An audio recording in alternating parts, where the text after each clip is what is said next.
Warning: both stories could be completely made up, and we have no way to confirm that. Any and all names mentioned in the show are most likely fake. We at Campfire Moto Stories are not journalists and should not be considered as much. If you're offended by anything said or shown in this episode, don't care. But we encourage you to voice your opinion so we can laugh at the fact that you can't control your emotions. This program contains full language, and I recommend no one to watch or listen to this. The views and opinions expressed in the program are those of the speaker, do not necessarily reflect the views or positions of the sponsor, any advertisers, or the sponsor's affiliates, employees, or partners. Coming to you live from the Claremont Lounge in Atlanta, Georgia. It's Campfire Moto. Hey everyone, welcome to Campfire Moto Stories. I'm Anthony Bennett. I'm thrilled to have you join us today for our live show. This YouTube show / podcast is all about sharing amazing motorcycle stories, everyday riders like you. Whether it's an epic ride, funny mishap, or an unforgettable adventure, we want to hear it all. Today, we have some fantastic guests in the studio who we'll introduce in just a moment, where we'll dive into their riding stories. Plus, we have exciting segments lined up, including recorded interviews, Billy's tech tips, spotlight a stolen bike, and stories sent in by youth, website and or phone. At 8:30 sharp, we'll open the phone lines and give our live viewers a chance to call in and share their own motorcycle story. Lastly, you'll get to hear an awesome story from my 5-year-old son about riding. May or may not be made up. But hey, 5-year-old can tell a great story, so can you. Don't forget, you can earn entries into our YZ250 giveaway by participating in the show. Check out campfiremotostories.com for all the official rules, and by participating in any way, shape, or form, indicate that you've read the official rules, our terms. Let's get it started. Around the wall, another request, all I hear.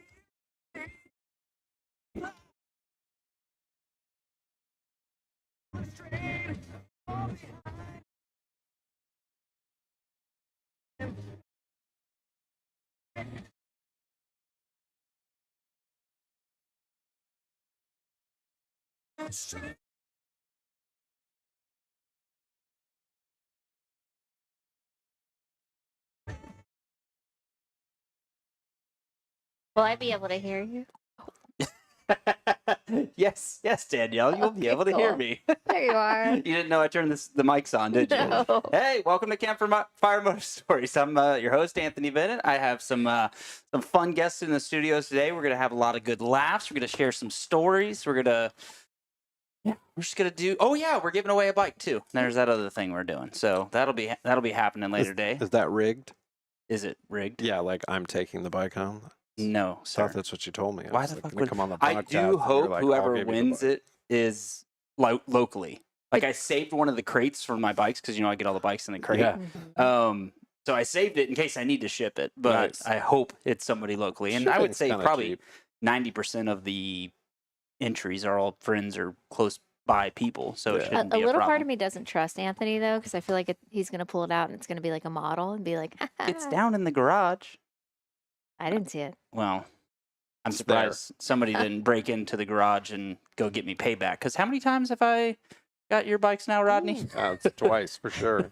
I think that calendars came out too, didn't it? Yes, Jim the just calendar is alive. Oh yeah, I should probably introduce my guest, Rodney Sargent, and his girlfriend, Danielle Ruth. Oh wait, no, it's not Ruth. That's right. Oh yeah.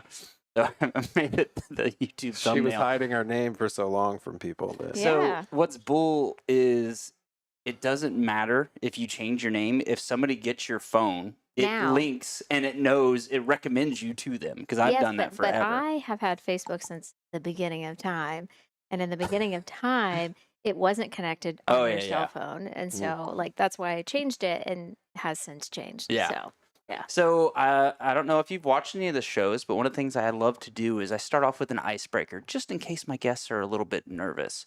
And so I don't know if you've ever told Rodney this story, but I think it just will let people know how much of a bad bitch you are to do this to somebody. I know you're shocked right now. You're like, what story are you going to bring up? What story?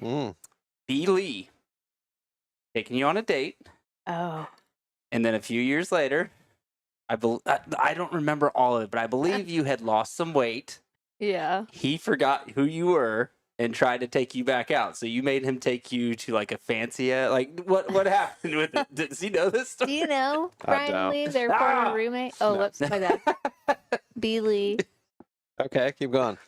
Okay, so I was a little bit of a chunker way back in the day, and went on a date with this person, and they Mhm. probably weren't the nicest to me, and No, he was a terrible person to women. Like, yeah, yeah, like I know a lot like of this. He's terrible. terrible. He's a womanizer. He's kind of a POS when it comes to women. Nice. So Yeah. And so fast forward many, many years later, finally met, Megan and Anthony and made the connection that this person was also their friend. Mm-hmm. And then there was this level of pursuit. And I thought, you know what? Let's get some redemption here. So I had this person drive very, very far, take me on a date, spent like a decent amount of money, and then was like, oh, I want to see you again, and dropped me off. And I was like, called him up and I was like, you don't remember me, do you? And they were like, no, I don't. And I was like, yeah, I've met you before. Like, go fuck off. Like, I'm never gonna see you again. Oh, wow. So I mean, she's a savage. I know that. So. Sounds like right up her alley. So I Yeah. was getting texts from Carson at the time that this was like, he was like, this is what's happening, because Yeah. we knew it was going on. And honestly, because we had a falling out, I couldn't remember if it was before or after. And Yeah. honestly, if it was beforehand, we were like, he deserves this. Yeah. Like, yeah. I think it was before because you guys were still all friends. Yeah. And like the whole thing was premeditated, and I was just like, you know what? I'm just gonna do some justice for all the women out there that have been like, Screwed over by him, Yeah. honestly. Yeah. Yeah, that's So. pretty funny. I wasn't sure if he heard this story or no, not. he's but- never heard I've this never heard story that. before. I'm surprised she didn't try to do that to me too. No.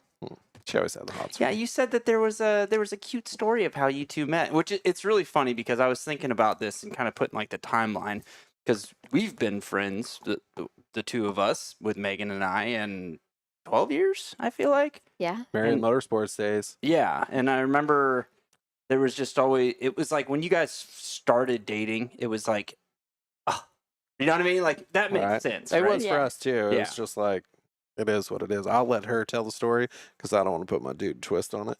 You can But- put your dude twist on it. That's fine. Go ahead. Oh, No, no, you now tell I'm it. No, you interested tell in what it. your I dude don't twist know. is. I'll add to it. I'll add to it. All right, so tell the story of how you guys did met, because this is honestly 7 years before you were dating, probably 8 years, I feel like. So Or no? we became aware of each other in 2009. Okay. Well, that was about the same time that we would have been. Yeah. Like, Mhm.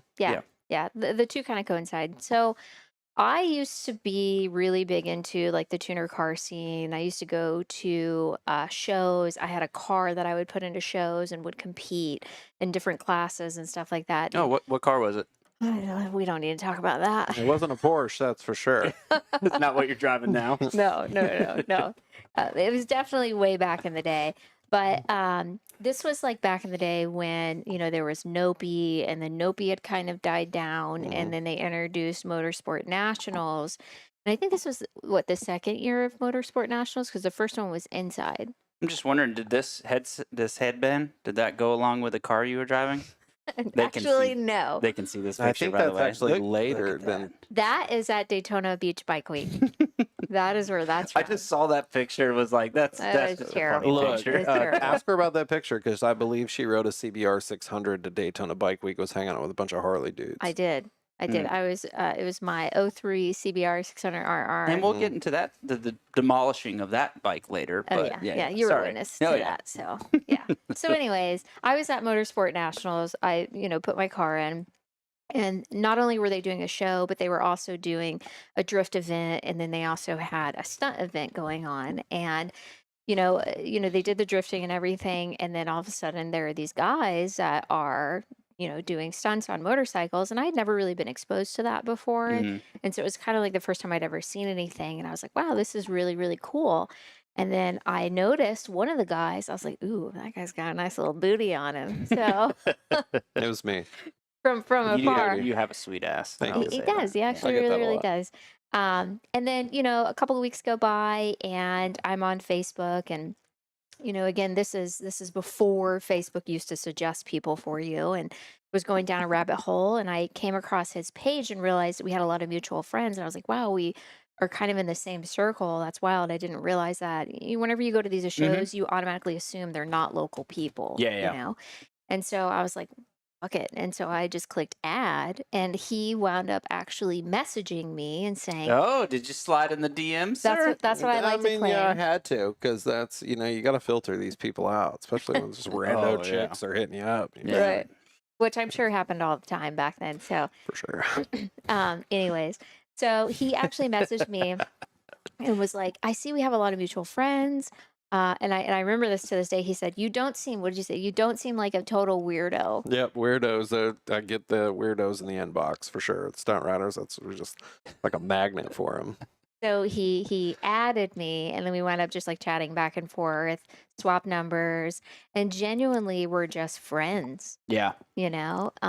We used to go to lunch together. We used to walk our dogs, on the river all the time, and it was kind of cool because we essentially watched each other kind of grow up because we stayed in touch over the years. Went through a lot of like life events between TJ and things of that nature with his dog, and because I was in the veterinary industry and Yep. helped take care of some of those situations for him. But fast forward, we're going on almost 3 years coming up next year. Randomly, we were both just like, "Hey, you want to go have dinner?" There'd always been this like thought of like, "Hey, you kind of cute," And also, you know? it kind of seemed like it was always mistiming as Yes. far as dating somebody. Like he either had a girlfriend at the time or you had a boyfriend at the Yep. time, and then whenever there was an opportunity, it wasn't there. So it was Both, kind of funny. Yeah. Yeah, like when it fell together, it was like, all right, dog lovers, motorcycle lovers, cool people. Like, Yep. yeah, it was just so funny to see that kind of happen. Yeah. Yeah, it kind of almost makes me feel like how it happened with Megan and I, but you said you guys got to grow up together. I still haven't grown up. So I mean, she's- likewise too, Yeah. but she's basically talking about herself, how she No, grew oh, up. yeah, I'm okay. over here just, Well, that's why I didn't want to tell the story and fully ruin I it. mean, I get you have grown up quite a bit. I have, for sure. You We don't have know. rando weirdos in my inbox anymore. They see, There you go. just don't bother. But I've been messaging you. Those are text messages, though. Don't count. Your name pops up. It's like, Anthony, do not answer. And he's already your friend, so Yeah, I guess it he's doesn't. gotten naked on my motorcycles multiple times. now. I'm just Tell, like, Yeah. people the last one. Because Jesus it's Christ. so Yeah. So Anthony comes to buy a couch at our house. Like we've been trying to get rid of this expensive couch, and he offers some stupid amount of money. He's like, "We'll give you $800 for this $2,500 couch." And we're like, "Oh God, okay, just come get it." And he comes to the house, and we're sitting there talking. And he's like, "I gotta go to the bathroom," and he slips away, and it's just long enough for me to be like, he can't still be in the bathroom. Because we were outside. I Yeah, think it we was were a outside, and I go. minute and a half. It was fast because I got it on camera. There's cameras all over my basement, so he's literally runs downstairs, strips like it's in lightning fast. Dude's like butt naked in 30 seconds. All on my T7, like it's the one bike he hasn't got yet. He's just all on my bike, and he doesn't realize that there's multiple camera angles of him just getting butt ass naked on my bike. And I'm like, he's not in the bathroom. I go downstairs, and I'm like, oh, son of a bitch. yeah, he at that got point, me. I'm walking upstairs, and you're like, "Oh, that was too quick. Mm. You didn't get it." And I think the best thing though was we all kind of looked at each other and went, "Where's Anthony?" And Megan goes, "Oh, I know where he probably is." yeah, She Ugh. knew. It's like, God damn it, not again. I think the Got best me. part though was us making the statement of, "Oh my God, there are cameras all down Yeah. here." Yeah. You know? You're lucky. If I wouldn't have got a band on Facebook, I'd have posted the video. But just oh, I sent you the putting video a with little the eggplant on there. I wanted to like bare booty cheeks on Facebook, and I've been banned for the dumbest things. I literally get on Facebook, and it's like I could say I blew up an engine, and Mhm. here comes the Facebook Nazis banning me from Facebook. You can't say blow up, and I'm like, what did I do? yeah. Like grenade it? Oh, that's Do another you- trigger so, word. Rodney, we've got an influencer amongst us. You got like 30,000 followers on Facebook, right? So is Right. it? Do you think it's worse because of that? Like because you have a larger following that it will ban you for stupid stuff like that? I don't know, because I don't say these things like on my fan pages. I say this like on, when I'm just On your regular on one. my regular page, or I'm just, part of all these forums and things like that. And I'm talking to guys. And it was funny because the last time I got banned, it was for a Honda Grom engine blowing up. And I'm like, I blew up this engine with 8,000 miles on it, and I got banned. And I'm like, you've got to be kidding me? Like You I gotta literally put like a 0 for the O. no, any of the words like literally will trigger it. And once they get you, it's like an algorithm. They'll keep getting you. Yeah. And you really gotta like word it Huh. like very sneakily. So, yeah, I don't do that on my Facebook fan page or like my Instagram. I just do that on my personal page.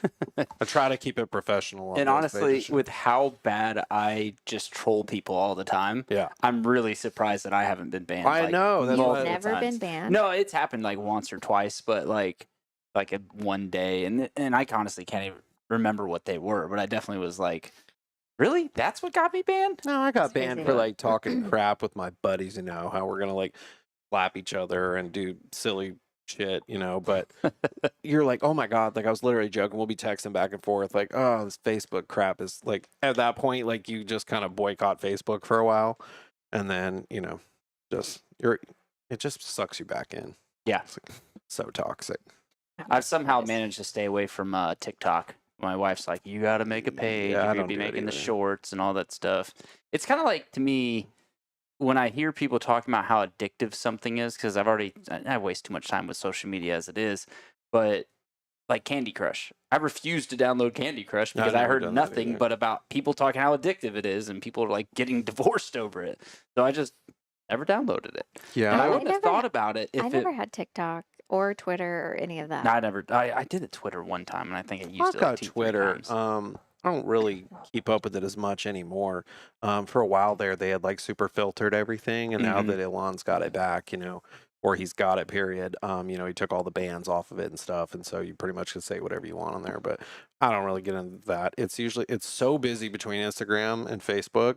I'm just like, dude, like TikTok would just. I always thought Yeah. TikTok was for children, and then now that I see too. that there's people that learn so much crap on TikTok, Yeah. I'm like kind of intrigued, but I just don't even want to. I don't want to go down that rabbit hole because I don't have any more time in the day. It's already like, you know, it's constant messages. I'm very active in like Instagram stories and stuff like that, Mhm. and I get so many messages on whatever I'm doing. I just random shit, you know, people working on motorcycles or riding bikes and giving dudes tech tips and things like that. I mean, it's like a full-time job just being on social media. Yeah.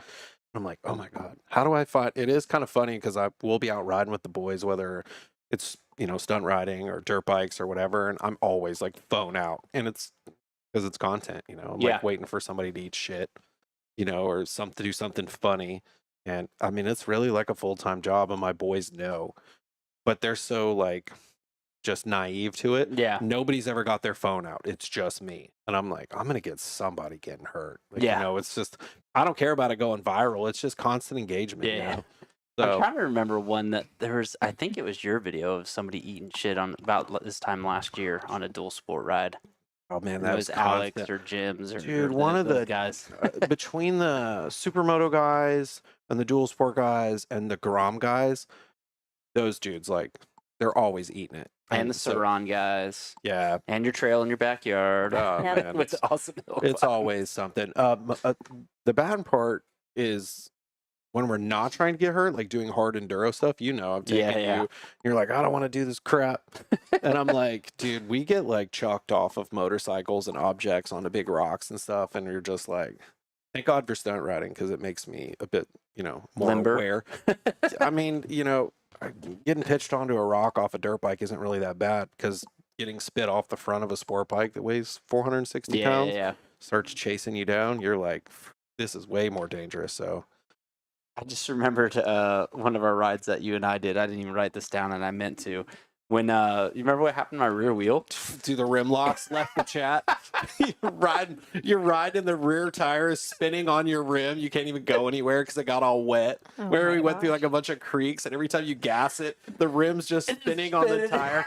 And I'm like, dude, did you forget to put your rim locks in? Like, what an idiot. And you're like, no, dude, they were on. And I Yeah. like go back and look at video, and I'm like, oh, I guess they Yeah. Where were definitely you left. riding at? We were downtown with just a buddy, Chris Dawson. We were Yeah, riding yeah. down there, and we parked at Dawson's house and kind of dual sported over. And Anthony's riding like a full race bike. Yeah, that Like was my moose- woods bike with bibs. So Moose there's no bibs, tubes, it's no bibs. tubes. Yeah. It's just multiple rim locks, and we're riding all this hard enduro stuff and making Anthony go up all these big hills. And Oh I my was God. sending them. you were, for sure, yeeting yourself right up a couple of them. But during that, it definitely, like, hard enduro, like, smashing these rocks and chucking your bike up hills and stuff is pretty rough on it. And I guess his rim locks just, like, Yeah, they just let loosened go. up. And Since that day, though, I started running dual rim locks. Like, Yeah. that taught me a lesson that I luckily didn't have to learn the hard way in a race. right. That That was would've just sucked, a fun ride. Yeah. Yeah.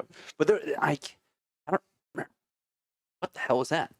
I don't remember exactly. Well, actually, no, I do know exactly where it is because there's a business that's at the end of that entrance. So I'm not going to say what it is, but Coleman, that's been on a few times, he actually works at that place. Really? Yeah. So there's a business to the right and then Mhm. the dead cul-de-sac. Yep. But dude, it was really cool. Like there's the old jail. Mm-hmm. Those It's called the prison cabins. farm. Yeah, the prison Yeah. farm. It's now non-existent, so we can talk about it. It's It's gone. Is it? They leveled it. So, well, Oh, because they were using it for training or something, Cop right? City. So Yeah. Cop City was like that huge, controversial, big police training facility that's downtown now, and it originally was an old Georgia prison, and it had been back there in the woods, as you saw. All the graffiti, and it was pretty awesome back there. But we had all kinds of woods trails and stuff like that. Yeah. And then across the street in that cul-de-sac that you're talking about, that's actually all gone now too. Really? So yeah, that's owned by the movie studio down there. And Wow. remember the sketchy bridge that was literally what it was called, was sketchy bridge. Mhm. It's gone. It's like a giant, you can drive tractor trailers over it now. Hmm. It's all like non-existent. The train trestles and stuff back there are still there, but you have to cross like a giant creek, like a deep creek, to get over to them. And then it's all basically like there's about a third of it left, which kind of sucks. Yeah. What's wild and a fun fact about that whole area is that is also where the Atlanta Zoo would bury the animals Mhm. after they would pass away. Really? Yeah, there's like tigers and elephants and Yeah, buried so, back like, there. The founder of Coca-Cola, his elephants that passed away, they Uh-huh. actually buried them in that area.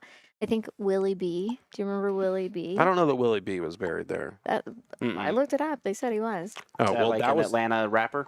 No. Right. Sounds like a rapper name.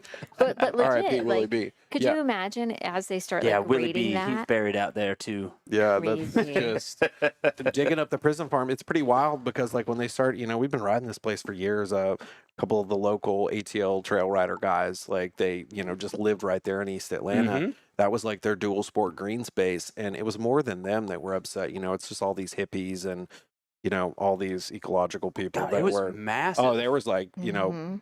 altercations with Georgia State Patrol, and police like shot some dude dead who threw a firebomb at him, and I mean it was wild. But Oh yeah, there was that one car that was just in the middle of nowhere on fire, or you They could tell burned it'd the been on truck. fire. yeah, they burned the truck that was at the park down the street. But it's crazy because, like, I think up until a couple of months ago they were still boycotting it, which is ridiculous because it's like literally parking It's lots gone. with green. Like, it's Yeah. literally something now. Like, you should have been doing this 5 years ago. It's too late, dude. It's already there. If it's there, it's Yeah, there's done. no point to keep Yeah, you just look boycotting it. stupid now. And so. the cabins are really neat because they were cabins that somebody built. Seemed like 100+ years ago. Dude, there were ground people was living. falling? There were Yeah. people living in the trees out there. They would climb the trees Mhm. and rope wood up, and they were building like tree houses in the trees to try to get them to stop doing what they were doing. And there was like they brought like an old F-250 out there, burned it to the ground, flipped it upside down. I've got like pictures on my phone of like. But the funny thing with that too F is like Cop that's gonna City. stop them. Anything? Oh, dude, I'm you like, know? bro, they're coming back here with a bulldozer. Yeah. They're gonna knock that front into end the loader will just creek. pick that whole thing up and Oh, take dude, it out of there. They wasted that whole place so quick. It was sad to see because it was the largest green space left in the metro Atlanta area Mhm. inside, the perimeter. But I mean, dude, it happens. It's happening out Yeah. here where we live. It's just Oh, yeah. you're not going to find this for too long. People, if you're come to Atlanta, stop. We're full. Yeah, we've been Yeah. we're full in we've Atlanta. been Get the full. fuck We're outta done. here. That's funny. Yeah, we went down a rabbit hole with a bunch of that stuff. Let's get into some of the stories that I kind of wrote down. This one was a little bit of a weird one. You text me, Danielle. Female rider in space? What? Yeah, outer Oh, space. she likes her outer space. Yeah, just rocket ship. What? No, I was just going to talk to you a little bit about like being a girl in like the motorsport space, like as a Mhm. hobbyist, and how like it's a very big male dominated industry. I think everybody kind of knows that, but I would say that it's also very welcoming. Mhm. And I think a lot of women are so afraid to try to just learn to ride a motorcycle. And I talk to Rodney about this all the time. I'm like, every time I meet a woman that's like has a little bit of interest or asks me what I do, they always say like, "Oh, that's so fun, that's so cool." And then I usually follow up and I'm like, "Do you want to learn to ride?" And Mhm. I see and I hear so many different women that I can tell deep down inside that they do, but they just won't. And Hmm. so I think for me, if I had a goal, it would be to just encourage more women to get into the space, to learn to ride a motorcycle and also feel like empowered and confident in their ability to do that. Yeah, So makes I, sense. I don't know, but I also do think that the industry itself does have a little bit of work that it needs to do Mhm. because sometimes there's a lack of accessibility for women space. So, a great example is like, do you remember when I bought motocross boots? I love, can I say the brand? Yeah. Okay. I love Alpine Stars, but whenever you look at women's Alpine Stars boots, they're Tech 3s. Mhm. And then if you look at men's motocross boots, they're Tech 7s. So it's like the technology is just it's like they're not investing in the women's side of the aspect at Yeah. all. So, I don't know. That would probably be my little plug there, which is if you're a female rider or if you're not and you're curious, just do it. So if you're Everybody bike is, bike yeah. curious. If you're bike curious, there you go, just do it. Like everybody is so accepting in the space. Like we just went and rode at Highland and it doesn't matter if you're fast or you're slow. Like I always find that whenever I run into other male riders, they're usually like cheering me on or, Oh yeah. like willing to help, things of that nature. And so I don't know. I just want to say like there is always an option for you in the space. And if you are curious, just do it, explore it, Okay. you know? No, I mean when Megan was working at Motions back in the day, Mm, right? Like she did not know anything about this industry, yeah. but she ended up being one of the better sales person. Like the first month Yeah. was beating everybody, and mainly it was because there isn't a lot of females that work in the industry There's in a lot of not. cases. Yeah, And there's I'd just say not a lot more of now female than riders. before, but Yeah, there is for sure more now, but like just in general, like and I see it. I see so many women who are like, God, I want to do that. And it's like, just do it. Just do it. well, You you know know, why all the guys are still helping, right? why? Tell me from your perspective, because I could make. Is yours not working? Hello. Oh, There you damn! are. I thought And I cut off the other one. Oh well. yeah, Because they do want to tell. get laid. Do you agree with that? I would. I mean, I'm Not saying that me, like jokingly, but not me. Come on. I don't care about that kind of stuff. I've never cared about this stuff. It's funny because until I had her, I never wanted a chick that rode motorcycles. Like I wanted somebody that was so different. Mm, Like, and I didn't want like because in stunt riding, it's such an eye-opening sport. It's so attention grabbing, and like all the dudes want to do it. They want to ride wheelies, and all the chicks want to bang the dudes that ride the wheelies. And I'm just like, look, back up, just go away. Like seriously, I don't want. I need a chick with some brains. yeah. I never wanted a chick. Like I didn't want a backpack. I didn't want any of that stuff. And so I stayed away from that. And by dating her, she already rode. She Yeah. had a motorcycle. Like when we met, and so I got her into riding more off road.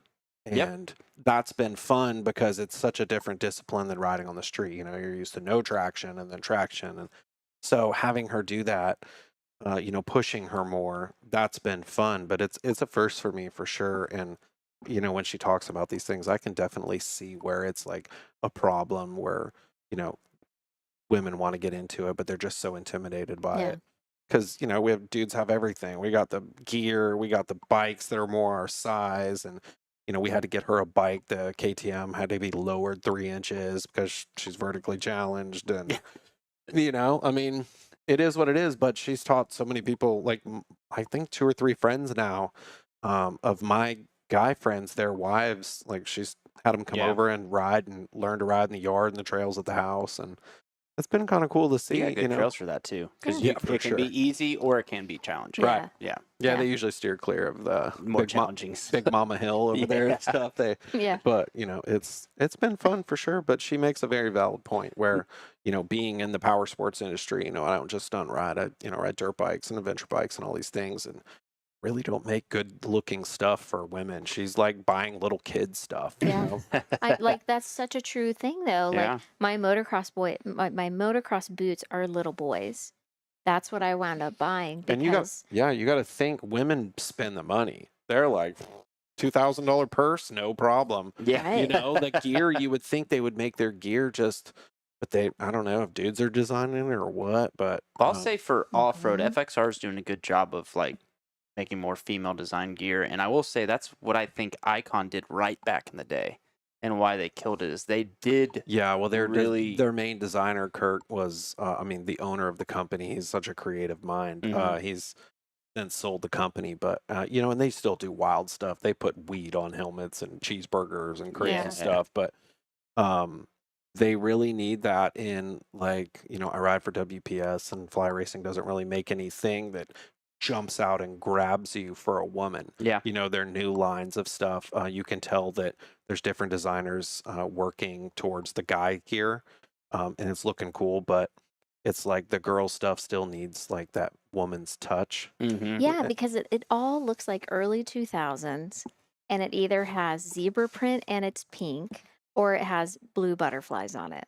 And I will those say are this, our only like the options. fast house stuff that's coming out lately, like, Uh-huh. dude, they're killing it. They got Vicky Golden, Yeah, and yeah, she's yeah. such a rad chick. Like, she's probably really putting her 2 cents in, but you know, that's obviously a Cali brand, and so she actually, instead of getting her some fly racing stuff, she's like, I don't really like any of that stuff, and you know, I would just rather buy the fast house stuff. That's And what I she have. ordered it, and I was like, damn, that stuff actually looks cool. It's got like cheetah print on it, you know, and like it's, you know, But it's subtle. it's Yeah, sub- yeah, You know, yeah. it's it's not definitely like cool. in your face, which is nice. Yeah. So, Alpine Stars, a good one too, though. Their street gear for women, like, you know, jackets and stuff like that. Yeah. It's pretty subtle. It doesn't need to be like jump out and grab you flashy, you know. Like, not all chicks want that, you know. Well, heck, so, I remember when Fox first came out with like women's riding gear in the like 2010, 2011 era or whatever. Lindsay had a pair, but for whatever reason was just blowing out every crotch. yeah. Yeah. So we made like an acid crotch joke, so she's still known that like it eats all the Yeah. pants or whatever. She's But no, also it was not just- like a short chick either, Yeah, you yeah, know. yeah. She is, But she there's wasn't been short. attempts, and some of the attempts have just been like misses Really? on a lot Yeah. of it. Yeah. What's funny about Fox gear, I don't know if you can pull it up or not, but if you literally search like women's Fox motocross boots, they have two pairs. One is a total black pair, and the other one is literally the zebra print. It's like, come on, guys. Yeah, that's. I do think that, like I said, it goes back to that valid point of that just the women don't really have a lot of gear options, whether it's Mhm. street or dirt or whatever. And you know, dirt bikes are such a huge thing. I mean, kids start riding dirt bikes when they're children, and Mm-hmm. they ride all the way until they're dead, basically. But they ride other kind of motorcycles. Girls would probably do that too. Yeah. You know, it's just street bikes a bit more accessible, and you know, you don't want to be super loud and flashy all the time. But like dirt, you know, definitely need some chick stuff. So if there's any women listening to the podcast, definitely like, and you have your connections. Put it out there. I or feel like just- you should be using your connections. I know, and Yeah. maybe hell? something like Do we that. need to call JT right now? Dude, right? We do. Seriously. Something like that probably can happen because a bunch of things have changed to WPS. So, Oh yeah. you know, once they sold out, you know, and they're owned by a big company now, a lot of things have changed. There were brand managers leaving. There's all these people. I feel like they're pretty steady now. This was year one of, you know, of everything going pretty smooth. the new. So yeah, and you know, JT's over a bunch of stuff now, so it's pretty rad. He's always had his hand in stuff, but No, we got a new marketing manager, and so it just, you know, they've got their ear on the ground. It's probably a lot. You know, they got to keep going day to day business and then figure out what's new. But I do know the WPS has a bunch of girls working on the marketing side of things, and so I've been emailing back and forth with a few, and maybe they're the ones to, you know, start really pushing this because they are at all the events. You know, they're at outdoor Mm-hmm. motocross and supercross, and they have such a huge presence because fly racing, and WPS is such a huge off-road company. Oh yeah. So And they've even street bikes- started sponsoring some of the women's rides. Remember the one you and I were talking about going to? Like Fly Racing is actually sponsoring that. I can't remember the name of it, but it's just cool to see them get like more involved in some of that like local. they do their ride grassroots. days, like where we went to the ride day the Yeah, day Durham Town. try to break my back. I was gonna Oh. bring the that side up. by side. Yeah, well, we can get to that, but it's days like that where they're doing these things out west and stuff, and I'm really hoping to get more involved with this down the road, especially this season. We've got the camper now, so we can basically just travel, and she can work remotely, and hopefully we can get on some of these. There's like a bunch of all girl rides, Yeah. and so that might be kind of cool. Head out west and get her in there with some like minds, and she gets to ride, and the girls like feed off each other's energy. And I don't really notice that because I'm like riding with dudes all the time. I don't think we're feeding off each other, but I guess we really are. The feeding we usually give our buddies is "Do it, pussy." Yeah, that's it. You're like, oh Be a man, don't be a little bitch. Yeah, go do it. Okay, I gotta do it. But the chicks, I mean, I don't know if girls do that or not, but they definitely like feed off of each other. It's No, it's It more is- like you can do it, sweetie. Come That's on, it. honey. Oh, yeah, you girl, can- we got you. You guys Look don't at think what you're doing is not the same thing? No, we're using harsh totally woods is. and we're trying to use reverse I'm psychology. like, I got $5 if you try this hill right here. Like, and I know it's gonna go poorly. I'm paying this 90% sure he did peer pressure me to do a few things. I do. I've that got them day on that video we were for talking sure about too. riding. We tried this. I tried to get him to do this one hill that I don't even do because I know it's just stupid, and he just yeeted his bike right off this thing, and I'm Oh my like, god! you got to ride this thing back, dude. So Yeah. I'm not surprised. Like I literally will tell him before he goes on a ride. Sometimes I'm like, "Hey, don't break your friends. Please don't break your friends. we joke about it all the We time. have We dinner literally. plans with them this weekend. Don't break your friends." I just text some of the boys just a little bit ago. We're setting up a ride for tomorrow. I was like, yeah, who wants to go get hurt? They're like, yeah, let's go before the rain. I was actually, because I saw Saturday. It's going to be warm, but it's going to be raining all damn day Saturday. So They I went do want today. to They kind went of go today, ride too. tomorrow, but I'm not sure where. Yeah, we got some pretty sick trails locally now. Been cutting trails with one of my buddies for all year, and we got some pretty sick stuff. But it is dual sport stuff, so you got to like bounce around. You got to go into the road to get there, and then Yep. you got to ride across the lake and stuff. So I think there's a lot more of that kind of riding available, like Mhm. around for that. we just actually started a Facebook group for like heavy enduro, like doing Mm-hmm. heavier, harder enduro type stuff on adventure bikes. Some of us are really stupid. And I don't know about doing some of the shit you guys do on the It's- well, T7s so and that I'm- stuff. Well, being a professional stunt rider, I'm pretty used to chucking a 450-pound bike around. So, Yeah. like, I've got good tires on it. The bike is reliable. What can go wrong? Cage That's- all the shit that Oh, you yeah, I've can got break all if that, you yeah. knock it off. Yeah, Yeah, it's pretty protected. It's pretty bulletproof. It's got all the enduro stuff on it, hand guards, all that stuff. So, we just started a group with that the other day, and I think I already got like 120 members or something locally. It's just a Georgia heavy enduro. Yeah. People are like, "What are you doing this for?" And I'm like, "Well, some of us like to ride like idiots, So Fair. it should be pretty rad. I'd love to get as I get older. I can't keep stunt riding sport bikes forever. But I really want to it's get just into. wheelie, stoppie, brake, gas, Oh, wheelie, dude, brake. trust me, it transfers burnout. to everything. It's You dirt know. bikes and street bikes and mini bikes, and it's every bike, electric bikes. Who cares? Like it all. Yeah. But I really think that like transfers over, and like adventure bikes being so ergonomically correct. Like riding upright feels good. Your back's not all blown out riding a sport bike. They got plenty of power. It's just.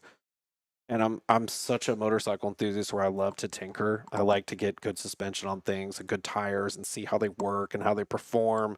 And then people are like, dude, I can't believe you're trying this shit on a 460-pound adventure bike. And I'm like, really? I'll try this on a Goldwing. Like, I mean, I will would. say, dude, Goldwings are pretty badass as They're far pretty as their sick, dude. ability I'm not to even- like take turns and all kinds of crazy shit. and go in reverse. yeah. So, No, Goldwings are actually very nimble. yeah. I remember first time really taking one out like in my early 20s, and I was like, holy shit. Oh, dude, This we had a thing guy will growing up with turn. us. This guy, David Pageant, local Marietta dude. He used to ride this yellow Goldwing. He's called Mhm. Big Bird. And there's pictures like on his Facebook of him passing sport bikes on the outside up at Blood Mountain. Yep. Like, dude was fast. And I we'd all think he's brought in, like, I've done suspension stuff for him or just done some work and stuff in the Probably. shop I worked at. yeah, we one of 'em. we would all be riding wheelies going downtown. We'd, you know, back in the Vortex days, we'd be riding wheelies and you'd look over and Big Bird's over there. He's sitting in the back seat of the Goldwing. Like just it's steering itself on cruise control with the radio on. And we're just like riding wheelies. We're like, dude, how cool is that? Probably feet up actually on dude, he was chilling, the man. That thing bars. had You got heated the seats lock and that you could lock on the Gold Wings. Yeah. Oh yeah, dude. That thing's rad. Actually, I have a couple of my young friends that are under 30 years old that have them Yeah. right now. They ride them to work and they're like, dude, these things are so good. My buddy's got those big bear claw hand warmer things on one. He posted a picture the other day and everybody's like, dude, Cody's picture with the bear claws. And I'm like, it's kind of sick. Yeah. Gets good gas mileage. When you have a commute like that. Yeah. The yeah, that one you made a comment about the suspension, and I remember one time when I was at Marmo and you came in, and I was very impressed with your knowledge on the suspension. Like you knew exactly what you wanted, the dampening, how you wanted it to be. You'd go out and test it, do just a few little nope, this isn't it. We tear it back apart, you know? I'd love and I was like, elaborate on some of the, like, what are you looking for when you're setting up suspension? It really on a sport like bike? depends on the bike, but that came from me road racing. You know, good suspension. You could ride the wheels off a stock bike and road racing. Suspension is going to make you even better. It just is what it is. So it really comes from that, and you have to think.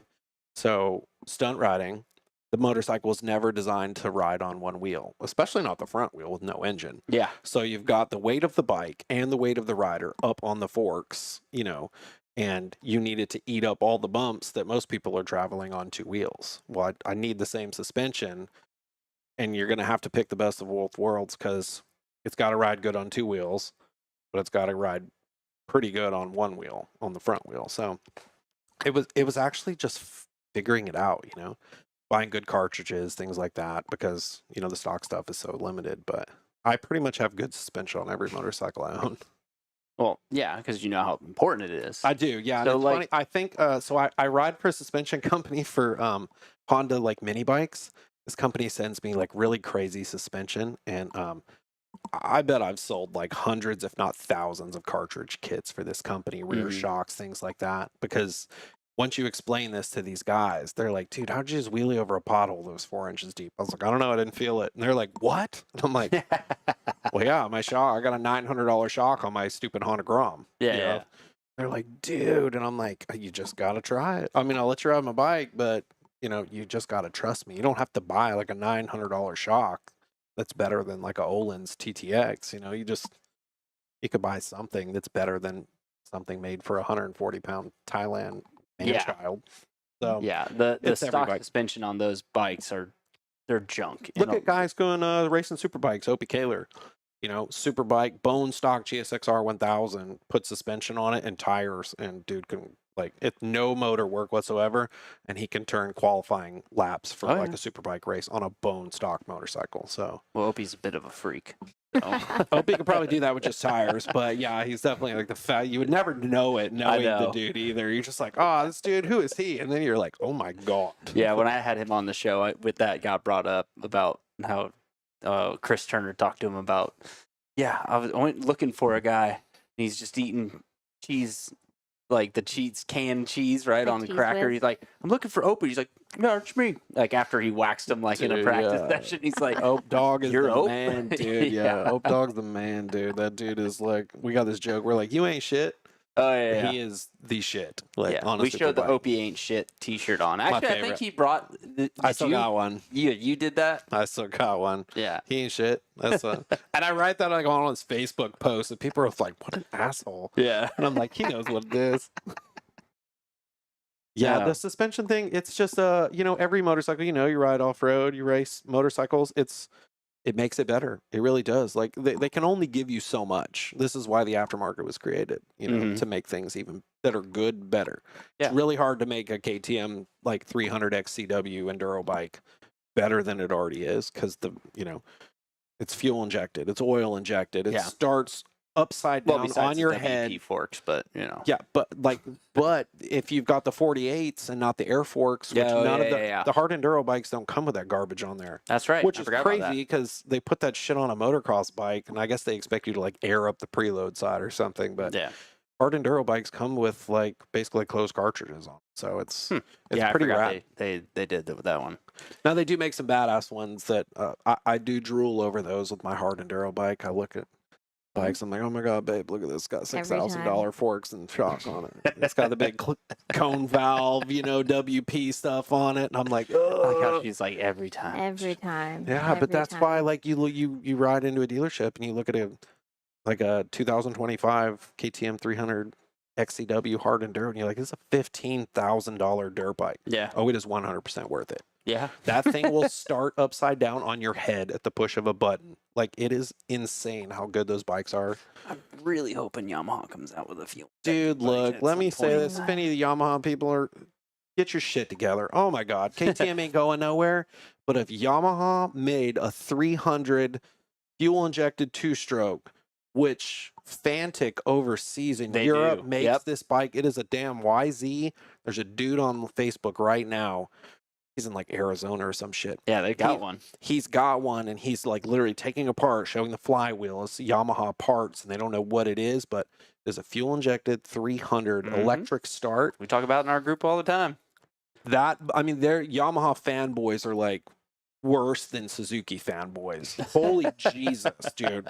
That Blue Crew you got stuff one is sitting crazy. right Oh, here. for sure. Yeah. Like, Yeah. that's so my T7 is like my first Yamaha I've actually ever liked. Every other Yamaha gave up the ghost on me. But so I'm trying to give it a chance. But Yamaha has like they just got a hard enduro and a super enduro cross racer. Cody Webb. Yep. So Cody Webb's in, and he's on a multi-year contract. Have you been watching the things that they've been doing with the motor, like the different power valve channels and a lot of the other stuff? It's really neat. Look, the enduro world is insane. Like, Yeah, yeah. it's enduro is so big. MX, you know, is huge, obviously, but that bike is so when did they change the YZ 250? 2007. No, so they have made some other changes here and there, but nothing like groundbreaking. I mean, dude, it's kinda thing. 2025. We're not kickstarting no bikes. Yeah. Like, it's, and I saw the dudes Tell that to overseas that Suzuki. seriously, that's why they don't do well. They're contingent. They pay contingency, and their bikes are dirt cheap.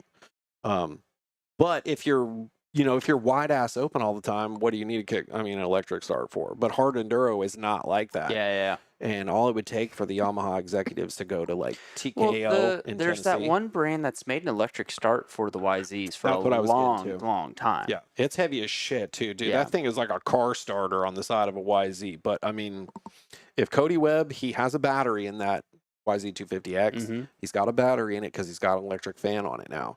And all you need is like a tiny little lithium battery Dude, the that batteries weighs are so light. ounces. Yeah. All it's got to do is start the bike. Yeah. And you don't really need that much compression. Like a KTM's actually low as shit compression. I think a 300 XCW runs on 87 octane.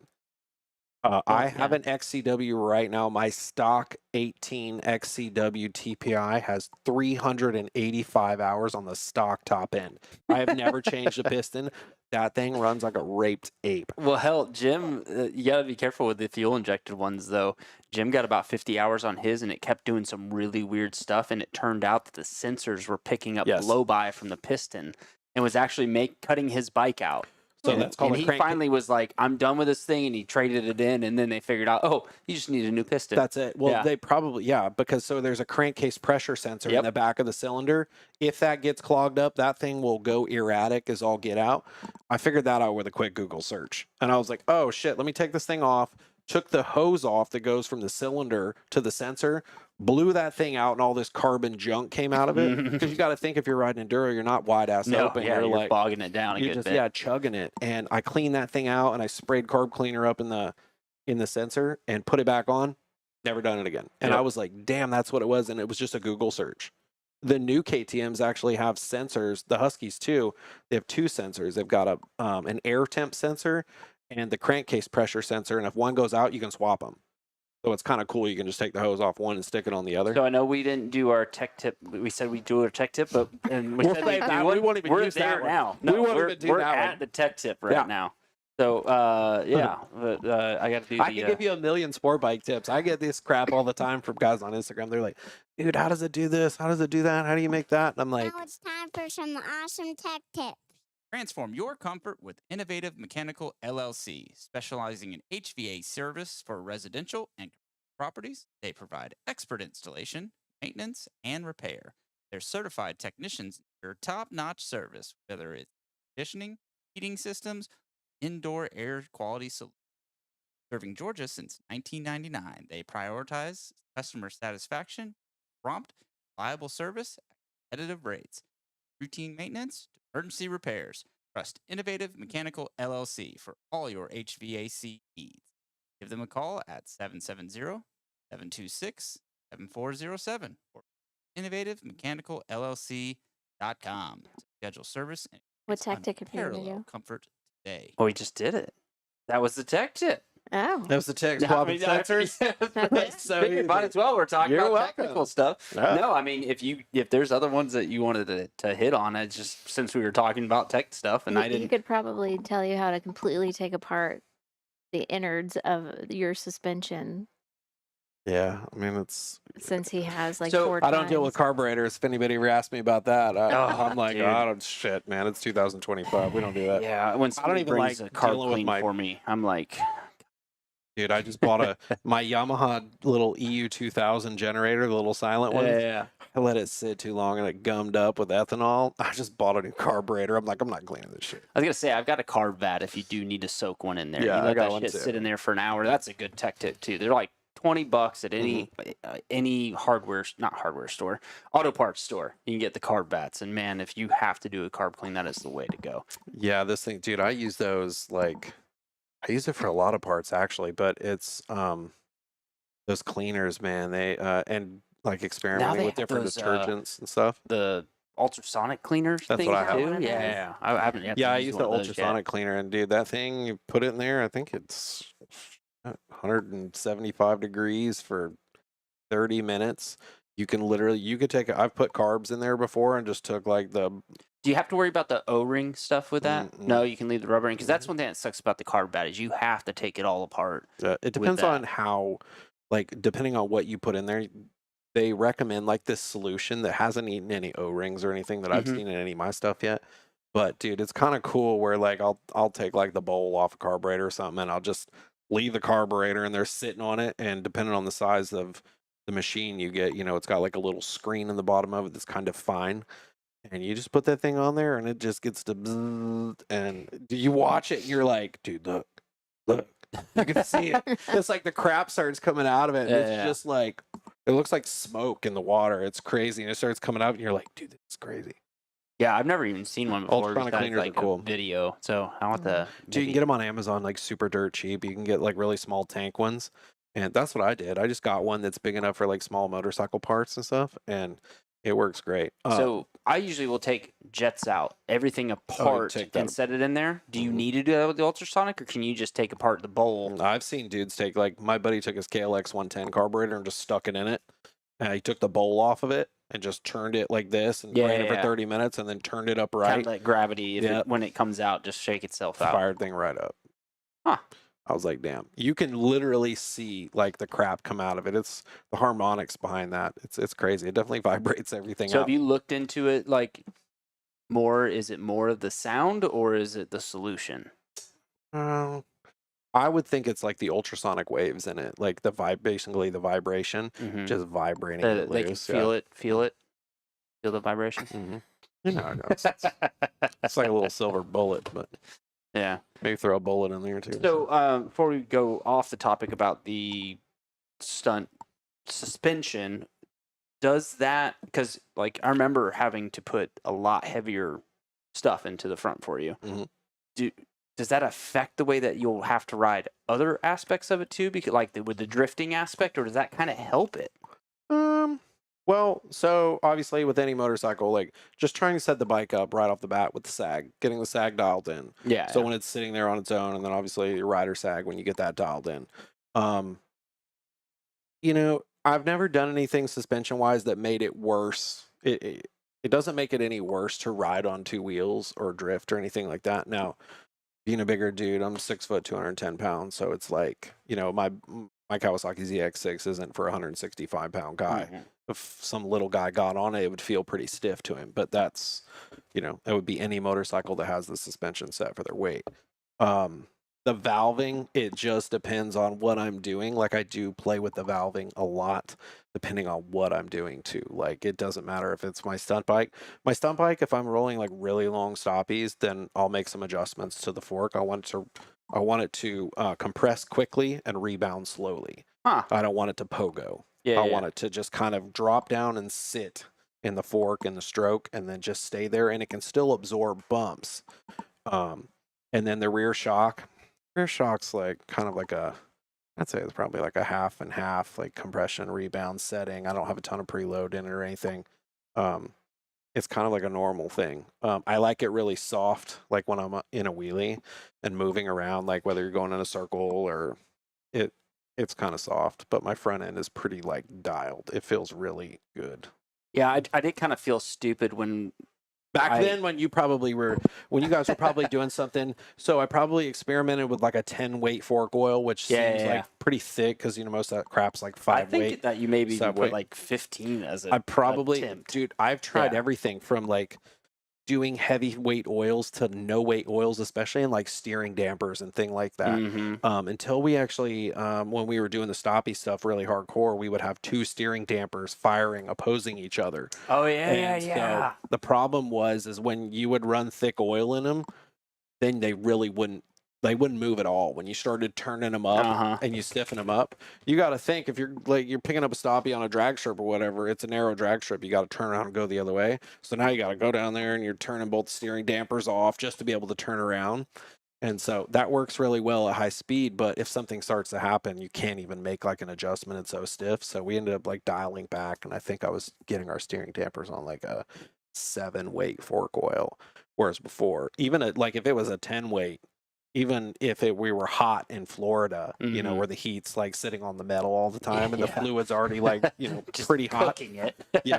Turns it into like 2 weight. It's crazy because it kind of like, most dudes don't think about stuff like that, but like stunt riding has gotten pretty technical these days. And if you're doing things like trying to set world records and go far and win competitions and stuff like that, where there's literally all you need is your front tire to hook up, your tank, not to go into a tank slapper, you don't want your bars to shake, then you can just focus on height and rolling. Yeah. That's it. You don't want any other distractions, like literally. And if you don't have that, if you don't have either of those, if your front tire's not hooking and your bars are going to slap, then you're not going to be able to focus on the task at hand. So it was kind of like a science getting these bikes dialed in.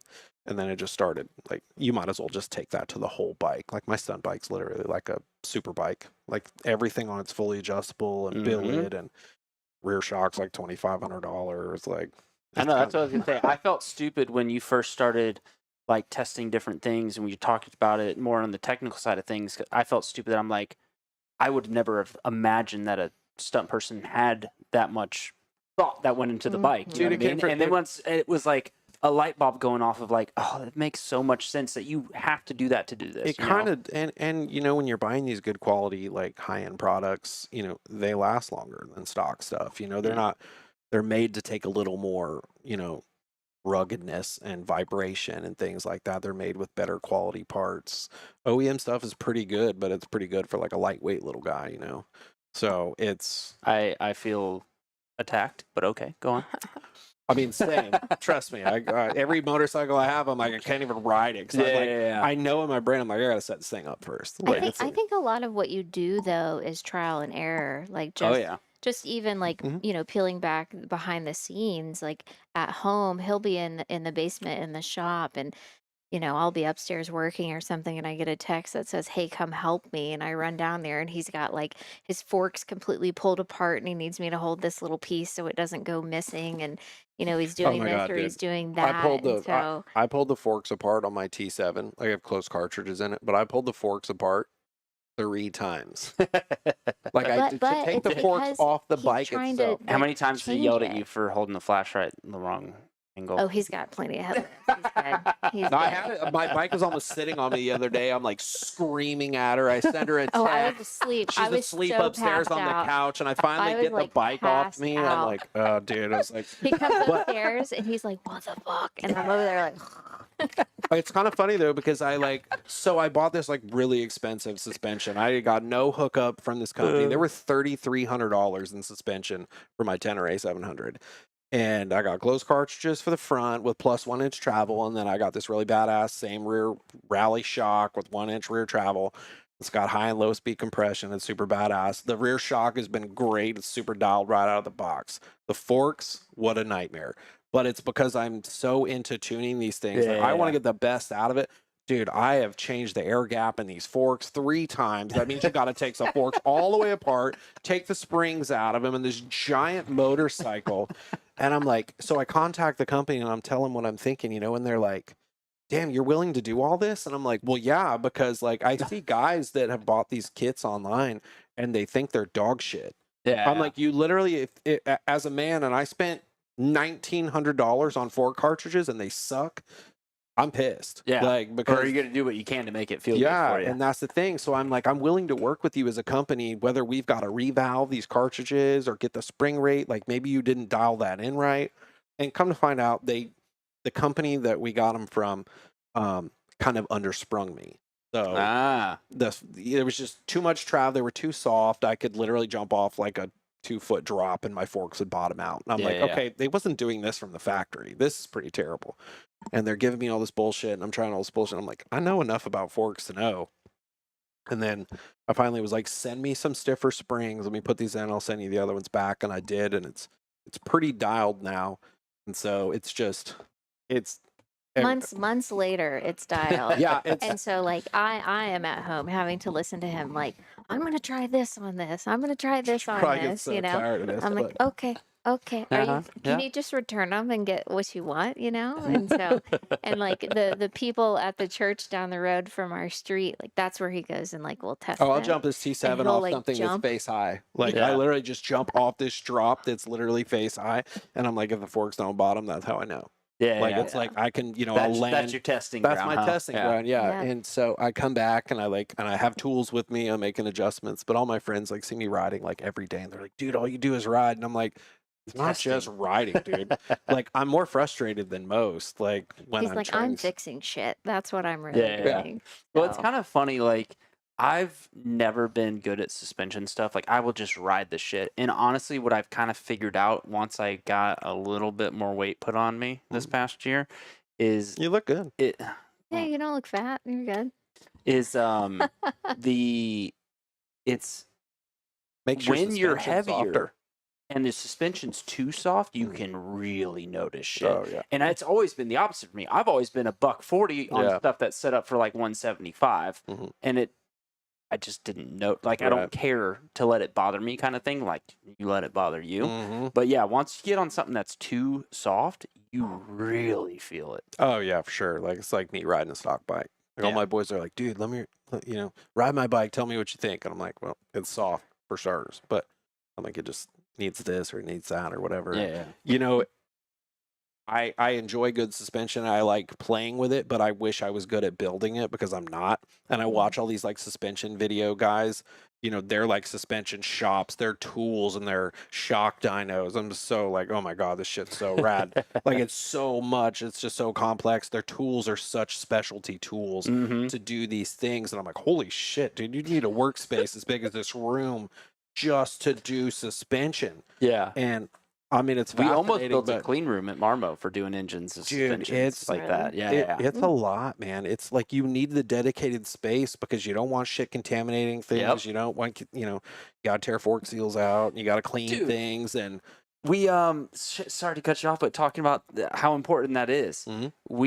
One of our buddies bought a brand new KTM or Husky, and it was like, something's wrong. Mhm. So he brought it back to Woolies, and they took it apart. There was somebody's eyelash in the shim stacks, An and eyelash? it was totally messing up. the that's bike. wild. Yeah, from the factory. That's how somebody's I eyelash showed her fell in. things like that where I'm like, okay, look at this video with the shim stacks and these things are, 1,000th thick Yeah. washers. And I'm like, this group of washers all put together. I'm like, how do you even know to do that? Like I really want to take these cartridges that I bought for my T7 and then have them revalved. And I'll take them to like Jeff Hill or something and be like, dude, make it work, do your magic on them. But I want this thing to ride like my KTM 2-stroke. And don't tell me I'm retarded for wanting that, because it's like, I know it can do it. It's So have you just- not messed with taking shim stacks apart before and doing all that? Mm-mm. Dude, we could do it. And honestly, I'm not going to give him that Yeah, free let's- of a plug, but so I'm just going to cut us off.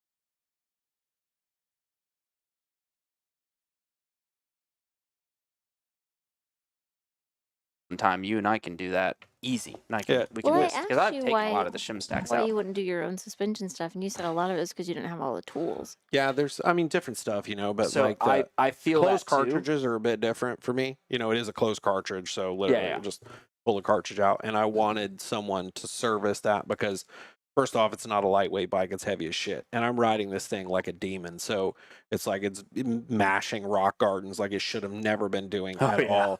And that, it takes its toll on suspension. Whereas, you'll have like Billy Eisenhower say, "Oh, dude, you need to service your suspension at like 60, 80 hours." And I'm like, I couldn't even imagine. That's a 2-stroke. I couldn't even imagine what a T7 weighing 460 it's pounds. all would. it's all relative, same stuff though. Yeah. Yeah. And what's funny is I'm super cheap, so instead of buying the expensive tools, I just make my own. Yeah, well, that's I've perfect, welded too. up and made so many suspension Oh, tools of my own. That's Yeah. perfect. Whatever works. It doesn't have to be all the fancy Motion Pro shit. Oh, yeah. It's just If it works, is it what works. Yeah. If you can take stuff apart, you can. But like this suspension stuff definitely fascinates me. I don't really care about like engines and stuff like that. I mean, ring gaps, that is what it is. But it's So one thing you were talking about with the double steering. the Steering steering dampers. dampers. Why don't you tell Damper. the people how you broke your femur? Oh, dude, there's that one was bad because I like went cartwheeling down a drag strip like 105 miles an hour. So basically, we have these two steering dampers on our bikes, and they basically oppose each other. They're rod dampers. You Mhm. just couldn't, you couldn't get any more damping on the front of the bike.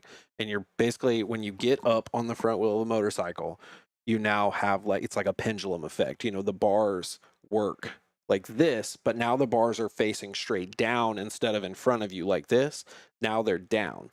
So it turns into a tank slapper. And if it starts doing that, it's not great. And it's gotten so bad before that it sheared the head tube off the motorcycle one way, and the rest of the motorcycle went the other way, and cartwheeling down the drag strip and breaking your femur. And technically like 12 bones. Stuck a clutch lever through my arm right there and out that side right there. Like from the whole that clutch from lever. that crash. Mhm. Jesus. Yeah, I mean, I don't even know if you remember telling me this. This was 11, 10 years ago. Oh, that yeah. You told me It this happened a story, and long I've time ago. remembered it since then because I was just like, Dude, wait, that was so- the dumbest thing, man. We were at a stoppie competition. We hadn't even started the competition. It was just me, a bunch of dudes were in line at a drag strip, and we're, basically you accelerate, you hit the front brakes, you do an endo, and you roll as far as you can. And so we're all in line on the drag strip, and you got to think you have to go down. So drag strip's 2-lane. We're using 1 lane to roll the stoppies down, and the other lane is the return. Yep. So I'm like sitting there talking to my buddy who's right beside me, and my other buddy rolls up behind me, and he's like, "Go, go, go!" And I take off, and I don't turn the steering dampers back on. Yeah, because like you said, you had to turn them off just to turn the turn. bars to turn around to come back. Because you got to think we're picking up stoppies in the triple digits. We're 100, 105 miles an hour Yeah. at this time. And man, that thing ripped up, and it was lights out. That was it. I mean, the bike just tank slap and just ripped the whole frame off the bike. So was it like almost immediately as soon as it stood up, it Yeah. did it, or did you roll a little No, bit? it was instant. Damn. And I've had them get pretty bad, even with the dampers on, where like experimenting where they would work, where they work best, Mhm. so where I can still steer, because the bike up on the no stoppie goes straight. It will drag you all over because the tire is still round on the front. Mhm. So it's going to drag you all over the place. And I basically use the tail to steer the bike around. Like I'm moving it with my shoulders and my knees, and the tail of the bike can make the bike track where I need it to go.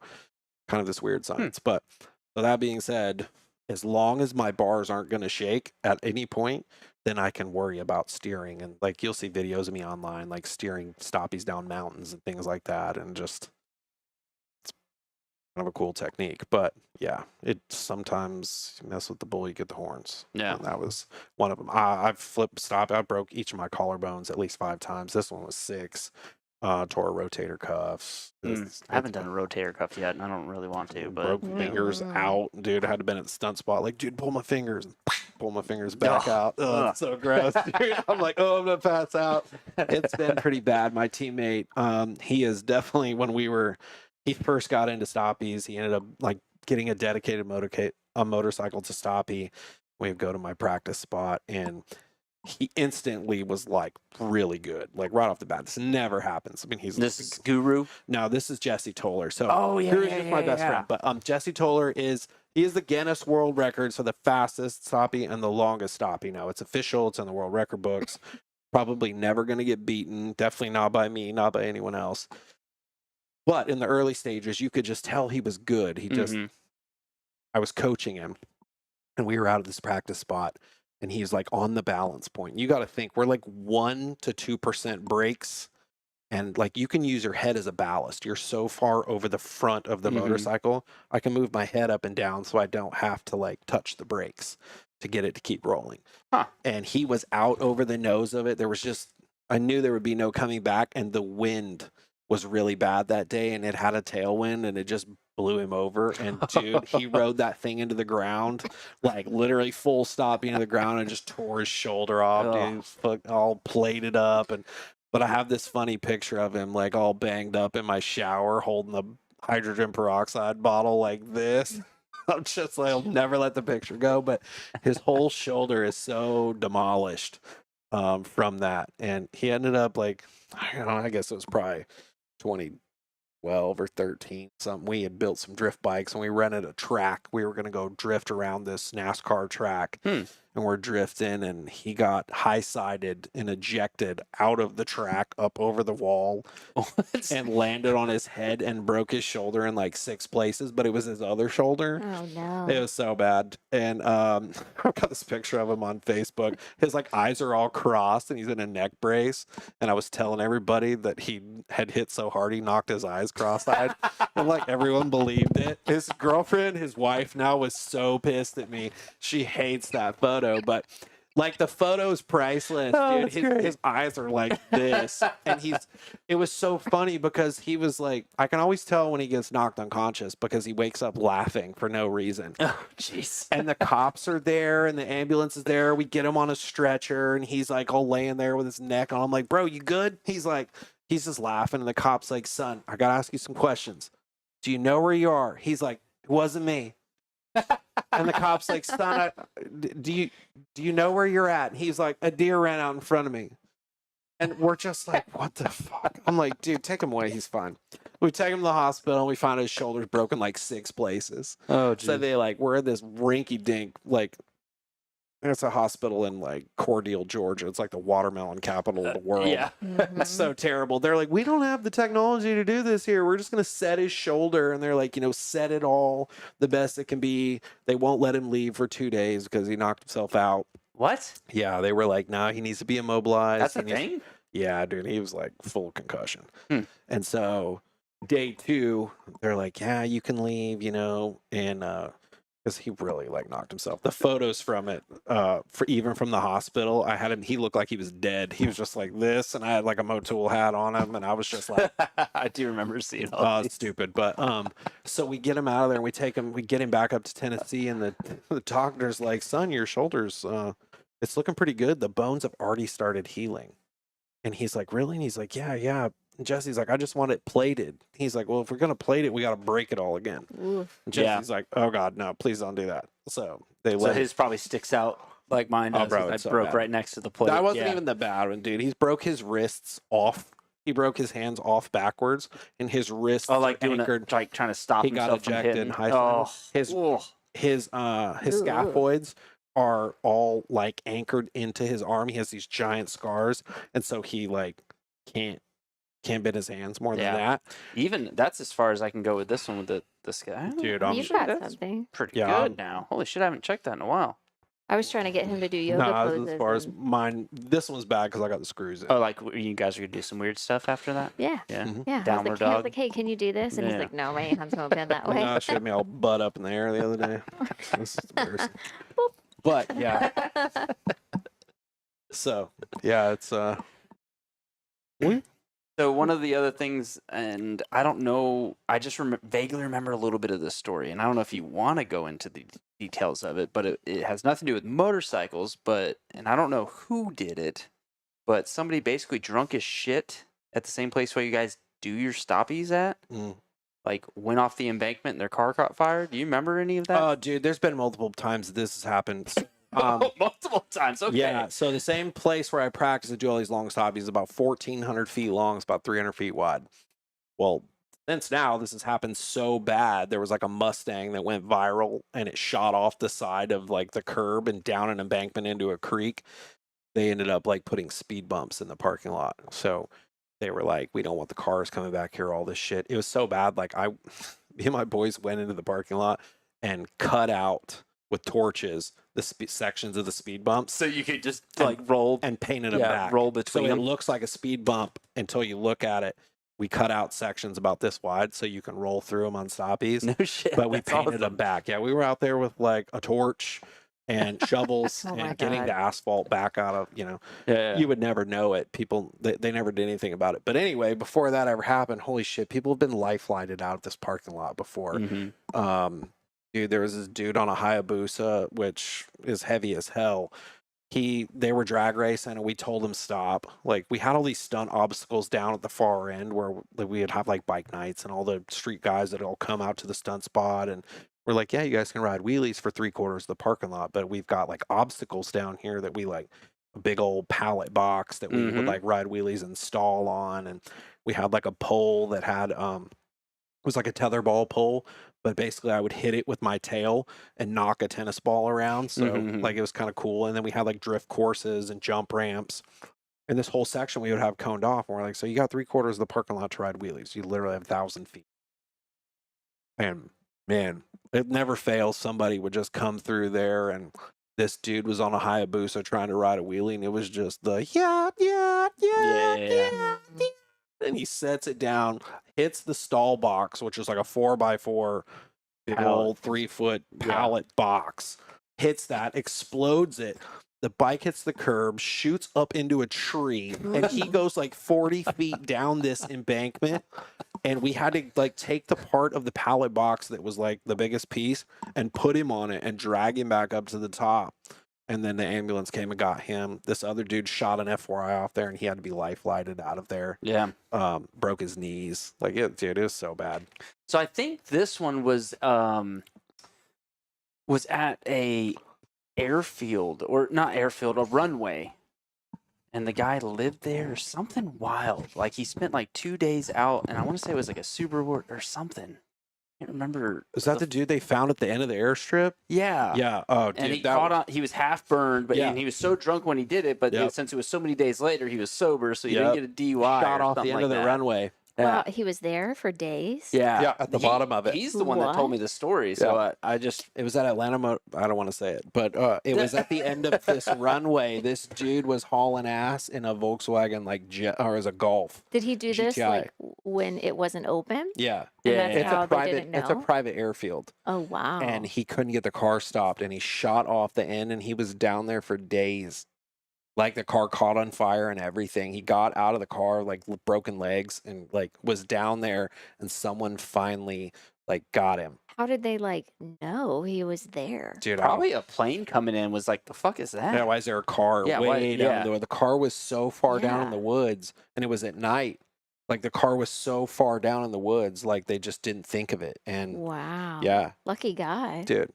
We used to get to ride there. That's when we were trying to train for the world records. We would train at this private airstrip, and our buddy would turn the runway lights on for us, and then they would let us know if someone was coming or whatever. We only used the tail end of the runway. I mean, that runway there's a mile long or something. Yeah. It's perfect for It's doing actually that kind of it's thing, actually too. longer than that, but yeah, it's super wide too, and we didn't need far. At first, we started practicing on the return road, but the return road was kind of like wavy.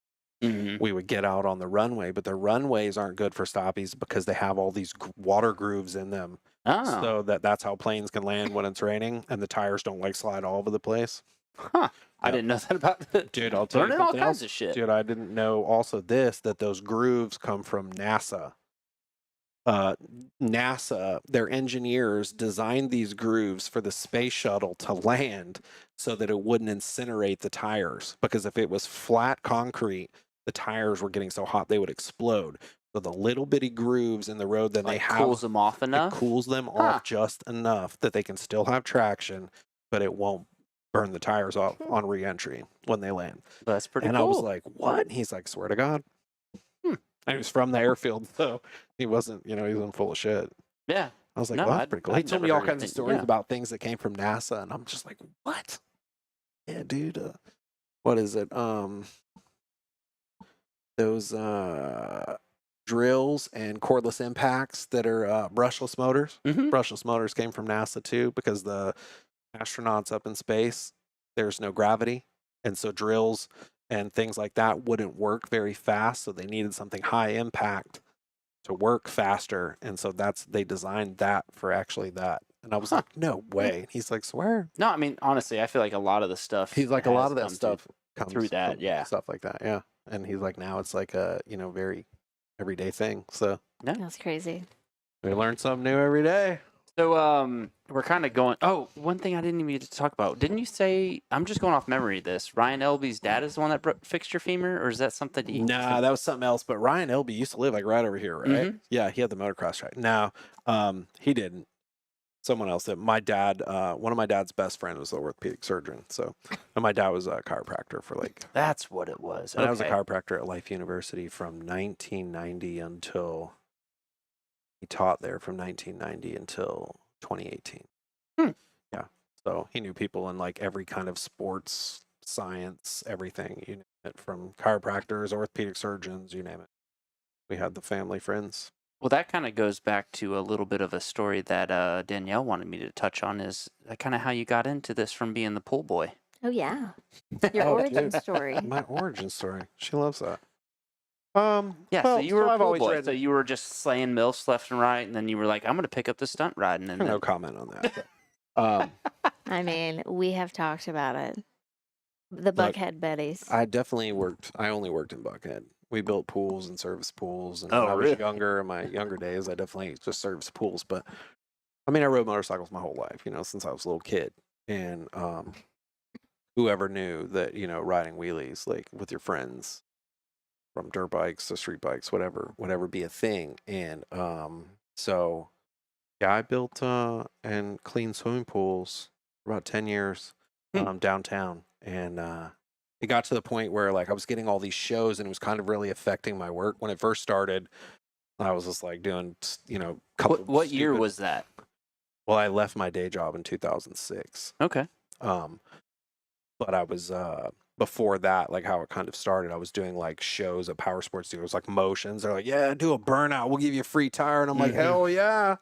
I couldn't really I do a remember lot. when I was at Cycle Nation in Canton, and you guys did a show, and literally the GM was like, I'll go buy you a tire and Yeah, install it dude. if you pop it. And I'm That's just like, kind of how it all. it's a fucking burnout, dude. Like, Yeah. what are you so geeked Well, up you for? gotta- But for whatever reason, it gets them all geeked up. You gotta think, like, I've been stunt riding so long. It was before it was a sport. Like, I mean, I've literally been riding wheelies since the 90s. And so stunt riding didn't become like a real sport until, I mean, there was like a couple little competitions in 2001, and that's kind of when it started kicking off. The Mhm. internet started becoming a thing. Like, really, the internet started becoming a thing in about 02, 03. We had some Yep. forums where groups of us that could ride wheelies from all over the globe would meet online, and we'd talk about things and share videos. And that's back when, all the power sports dealers sold like DVDs. It was like the Krusty and all that stuff, but they were stunt riding DVDs too. Yeah. So, we would start filming stuff like that and sell them to these Impact Video and stuff. But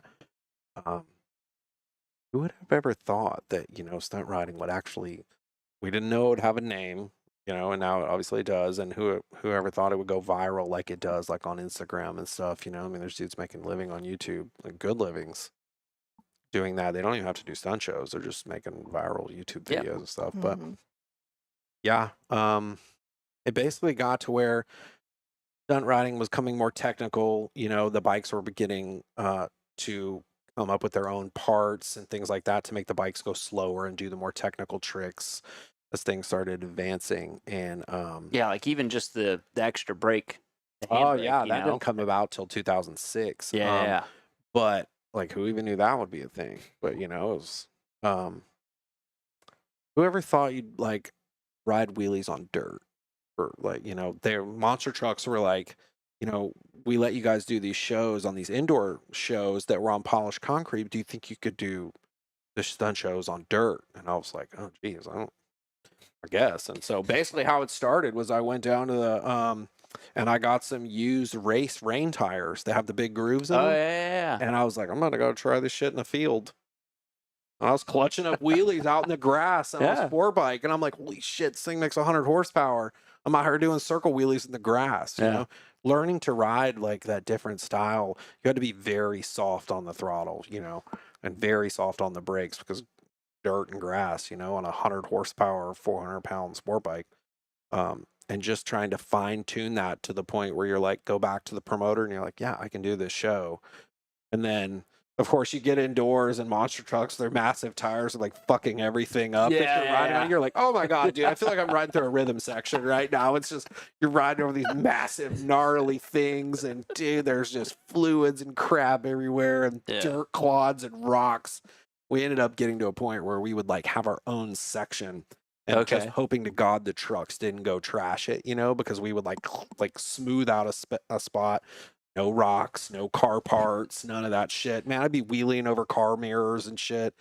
It was pretty wild, but honestly, I never knew that Monster Jam got to where they were having street bikes. Oh yeah, dude. Remember they had the quads. I remember the quad race. Dude, we were that was always staged. It was the north versus south, and if they were in the north would win, and the south would win. It was terrible. It kind of got to that point where it was like, we knew we could do it on polished concrete, but the trucks made such a mess, dude. Those things spit fluid out of everything. Yeah. Like transmission fluid and rear end fluid and alcohol. At least alcohol dries up, but dude, it's just a mess. You honestly would want the alcohol to land on the transmission fluid. It was I've had bikes shoot clean out from under me in practice before, just getting transmission. You can imagine trying to turn a motorcycle on one wheel on zero traction. Fluid. No, dude, you're seeing shit. So, yeah, getting that dialed in, like, and we could prove to them that, we could do this. And they were like, yeah, it was something different than the quads, in freestyle motocross. It worked well with freestyle motocross. Yeah.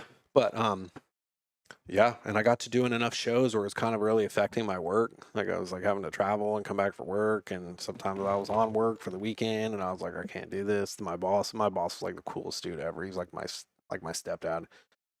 And I just got to the point where I was like, got to make a decision. This is a multi-million-dollar business, building swimming pools and servicing pools throughout Buckhead, and I'm like, kind of high up, and I made more money than my parents did. Well, my mom did, and she was always still tells that story to the day. But I was like, kind of get to the point where like I could do more with it. It's just monster trucks, but now I can do all these tricks, and these bikes are set up to run indoors, and I gotta figure this out. And I mean, I basically had my savings, and back then I was into Mustangs and stuff like that too, and I raced car and all this stuff, and I basically like walked in one day and I told my boss, I was like, hey man, I was like, I think I gotta chase the dream. And he was like, really? I was like, yeah, like I love you, but it's just what I gotta do. And again, stunt riding wasn't really a thing back then. If you'd have told somebody I was like, oh yeah, I ride wheelies for a living, people used to laugh at me, and I'm like, you won't be laughing forever, I promise.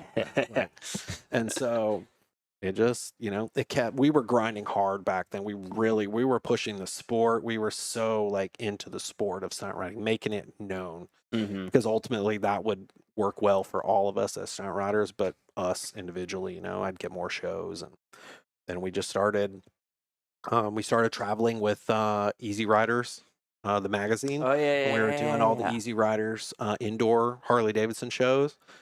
And of course, they make you ride a Buell, dude. Nah, but it would have worked pretty well in there. They just don't, those V twins don't like to go slow. Yeah. That's where a 4-cylinder really comes in. But dude, we were doing like very, very technical tricks indoors, and I think my minimum show requirement back then was like, I think we needed like 150 by 60, and there was this one time me and my teammate, we were in like Ohio, and they chucked us down to like a 50 by 50 square, and we're like, what do you want us to do in here? Ride one at a time. Our show is together. Like, it's very choreographed. And we got it done. And there's like, I was just like, dude, okay, we can keep pushing this to other things and ended up doing other indoor things. And we were doing like, what was that one car show You series? did World of Wheels. World of Wheels. Yeah, we Yeah. were traveling. yeah. Dude, we traveled all over the country with them. I must have done over 50 shows with World of Wheels. That Did you was- ever go to the one stunt show that back in the day in Florida, the Florida State Fair? It was around like 2001. Well, I did Stunt Wars. Stunt Wars. I think that was the name of it. Yeah, because growing up in Tampa, that was not too far from me. And I Oh yeah, that's actually that's actually You where grew I up in Tampa? I grew up in Tampa. Oh, that's I where I didn't met know my that. teammate. He's from how do you say it? Lutz. Mhm. Yeah, he's from Tampa. He's That's from Lutz. literally like Dallas to Ackworth Yeah. separation from Yeah. where I was. That's where Jesse's from, and he's the original Florida boy. He never even left Tampa before stunt riding. I feel like I know his name from there. So I Jesse never told Toller. you this. Because I've met Jesse a handful of times, but my old roommate John Level was big into doing stunt stuff in that early kind of frame with the stunt Jesse's stuff like one of the. too, He's so. an OG as well too, man. He grew up under Kyle Woods, who's Kyle Woods is like one of the godfathers of stunt riding. And Hold on a second. I think is that the guy? Does he have the most people doing a wheelie? I Kyle don't know. Woods. I don't That know. name sounds Man, super there's- familiar. If he had that record, I'm sure those crazy Israeli dudes over there are killing that record because I see them dudes wheeling with like 8 people on a motorcycle before.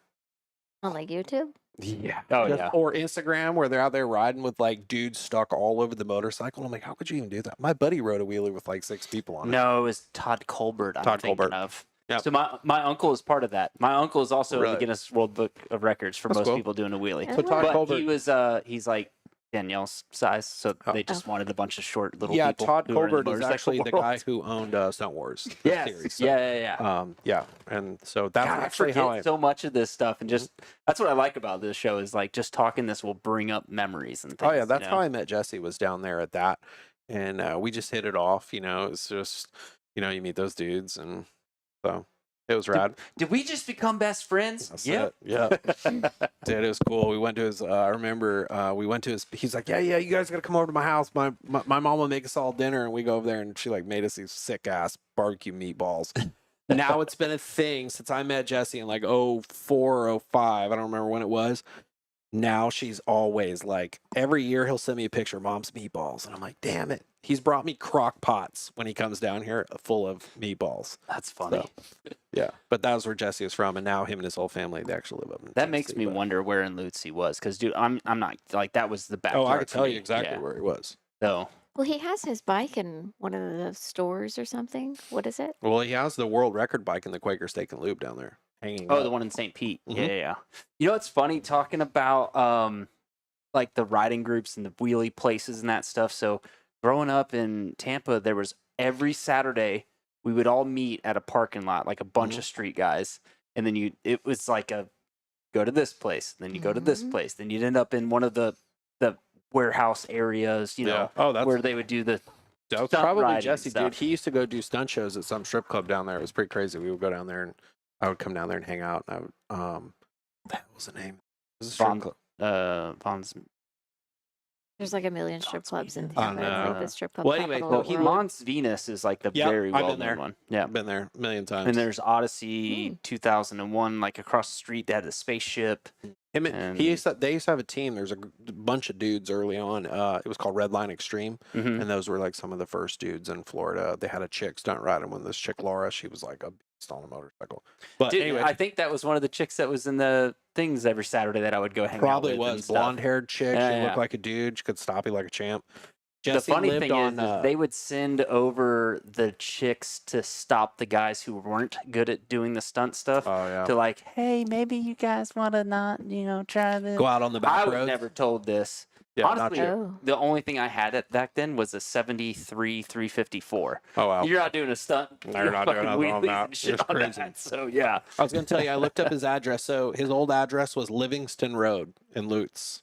I remember it was right off the main highway down there. I don't I thought recognize his old that address. name, He but hasn't lived yeah. there in like 10 years. But But Atlanta used to be like that too. Uh-huh. Like back in the day, like there was always like a bike night in the city, and Oh, we yeah. would all ride Well, down. the Vortex, right? Yeah, everybody would be go with to the Vortex, and the then Little Five. do they do anything like that anymore? I don't feel like think they so. don't. Because it Not used like to be that. Vortex, and then you would go to Turner, and then everybody would like stunt in the parking Mhm. lot of Turner. Yeah, they do like street rides and stuff. I know they meet at the BP in Gwinnett and stuff, but like those days are pretty much like those heydays are done. Like we would meet up here at the BP and we would meet up and then go down to we would grab more people and then end up at the Vortex and then we would all hit the streets and Yeah. it was funny meeting dudes down there. They'd be like, yeah, we came down here to ride with Rowdy. And I was like, oh, yeah. And yeah, Rowdy and Twite, my buddy that used to ride with me. And we were like, we're both standing right there. And we're like, oh, shit. And we're like, you ride with them? He's like, yeah, dude, we ride with them all the time. They're like, you guys got to come and just come with us, man. And I was like, oh, okay, cool. Fuck, that's and they're like, funny. yeah, what's your name? I was like, oh, I'm Rowdy. That's Twite. And he was like, it's just like this awkward silence. But dude, those bike nights were the shit. I rode my longest wheelie in my life going downtown one day. I rode a wheelie from Canton Road to Georgia Tech to North Avenue. It's 24.5 miles. No shit. Yeah, dude. Like on my 929. Those nights were insane. Like I remember going to the Vortex, and it would just be like slammed full all of the way bikes, like, from no cars, nothing. Yeah, from the pizza place all the way around to the Vortex, the whole parking lot.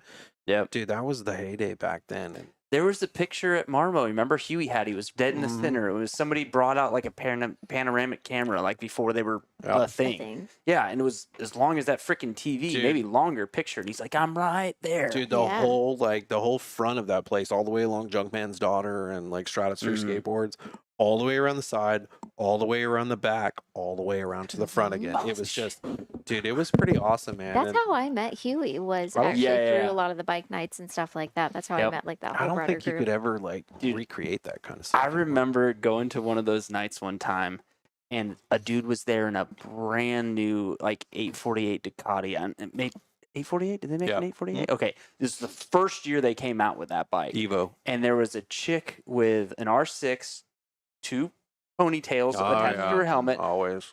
shoes this big, stumbled right into that dude's bike. Oh, wow. Lord. He was like an Asian dude They used too, to and I try to was take like, all the Ducatis and put them up front. You know, it was like the nice bikes. dude, I watched it all just unfold, and it was just one of those slow motion things where I was like, look at this dumb bitch with those shoes. Like, why would she ride in it? And then she stumbles with them, and I'm like, oh God. And I'm like looking at the 848, just slow motion. There it goes. Yeah, destroy the bike. And the dude really wasn't that pissed. I was very surprised at how cool that guy kept the shit. That's wild. I was witness to a kid lost his foot one night because I can't remember what it was, but we were all somewhere and then like the cops rolled in, so everybody was like scatter, right? And so everybody started just like blitzing off, and then the kid started to slow down to turn or something like that, and somebody came up behind him real fast and just clipped his whole Are you talking leg. about Marco? I don't know. I don't know who it was, but I know it might have been. I don't know. I think it was a guy from like Stockbridge or something. Was it like black that. dude that Not, lost the not leg? that I don't know. Oh, okay. I'm sure I don't plenty know. of dudes lost their legs riding down there, dude. That shit was chaos. But This, yeah, he this is before GSP got involved and would like chase people. Like we never had problems. Like cops, ATL, PD would just like hang out with us, and we're like wheeling and stalling on cop cars, you know, and the cops didn't care. And then I got popped down there one time at I Turner was there. Field. Yeah, I got popped at Turner Field. The security came in. You know, we were always stunt riding wheelies, and security came in. They're like, "Hey, just no drag racing. You guys can, you know, ride wheelies, whatever." We're like, "All right, cool." You know, it was always the same thing. And dude, there's like hundreds of bikes in the parking lot. And I'm like, I roll a stoppie from the top of Turner Field all the way to the bottom of it. And I'm coming back up and I see GSP sitting like staring at us. So I'm like, what's this dude gonna do? And I ride over there to where everybody's at. I could have just blended in, but he pulls in the parking lot and APD had just left. They were cool. Security didn't care. And I ride over to the guy and I'm like, he rolls the window down. I see the sergeant stripes and I'm like, so I'm like, hey, Sarge, everything good tonight? And he's like, what are you doing? And I was like, oh, we're just all hanging out here. You know, it's Atlanta PD said it's cool. Turner Field Security said it's cool. You know, nobody's drag race. And he's like, no, you specifically, what are you doing? And I was like, oh, I'm riding wheelies out here. I'm a professional stunt rider. I'm just kind of giving the crowd a little show. And he's like, I just saw you drive all the way down the parking lot on the front wheel. And I was like, yeah, it's called stoppie. It's what I specialize in. And he's like, that's reckless driving. Get off your motorcycle. And I was like, well, I'm on private property. and I Yeah. have permission to do it. From That's what I thought. If you're on private Mhm. property, you should be okay. It's at a police officer's discretion, but GSP don't give a shit. Hmm. So Turnerfield Security tells me I'm fine. APD tells me I'm fine. GSP pulls in, tells me I'm not. And I'm like, dude, do you see my discrepancy here? And he's like, I don't care. Get on the ground. And I'm like, yeah, not getting on the ground. I'm in full like helmet gear. It's in the middle of summer. I'm sweating my balls off. Yeah. Oh, I have to get on the ground.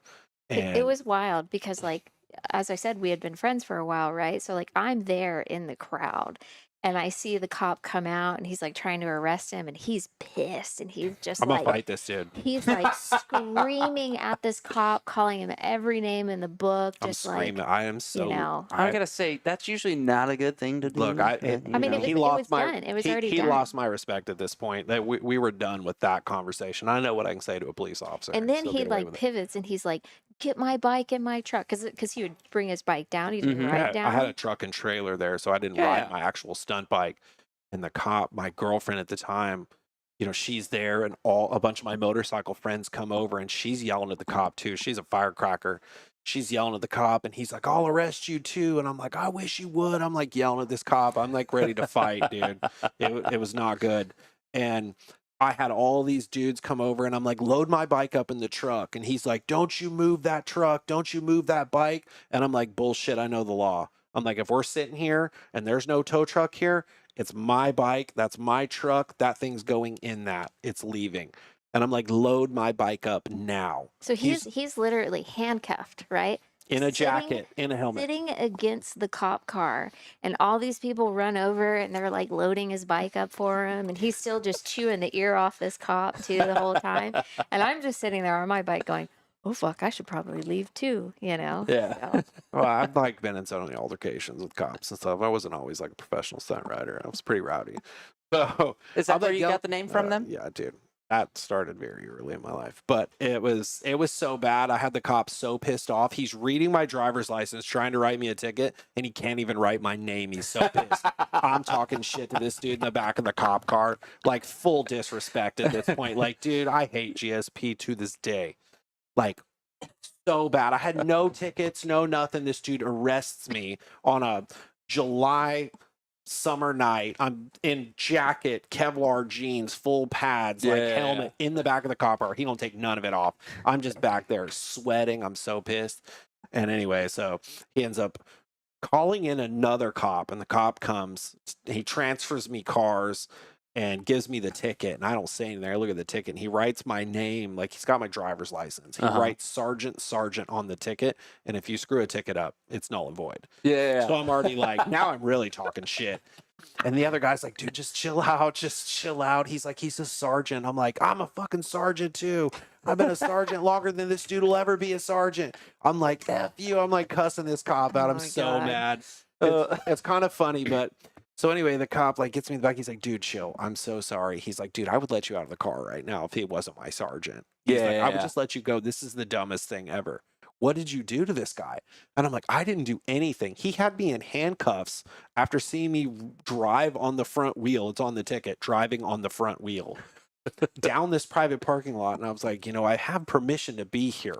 Like, if APD isn't enough authority and Turnerfield Security isn't enough authority, like, I got 2 telling me I'm yes and 1 telling me no. 2 beats 1. I'm like, but he's like, dude, I have Kind of. he's like, I have no Yeah. choice, dude. So he takes me down to jail. My friends are all got my bike no, he loaded up. takes you to Rice Street. Yeah, he takes me to Rice Street too, Fulton County. What is that? Dude, you never seen the jail like on TV where it's like the legendary, like, it's bad.